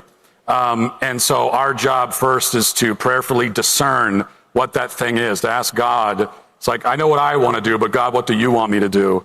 And you're already asking that question. You're getting an answer. Continue asking it and continue being open to God's answer. You know, we have been here for almost 2 hours, and you even tell me your name again. Bryce. Bryce. We have been here for almost 2 hours, and Bryce comes up with this beautiful statement and question, and then Matt, in typical curmudgeonly fashion, starts grilling him on it and says, well, why? Why do you want to do it? And at the end what is a priest? At the end of 2 hours, he is a priest. At the end of 2 hours, we get the most concise, wisest answer of the entire night. I want to do this thing because God is calling me to do it. Out of the mouth of babes, this is exactly what TPUSA is about. This is exactly what Charlie was doing, was inspiring an entire generation.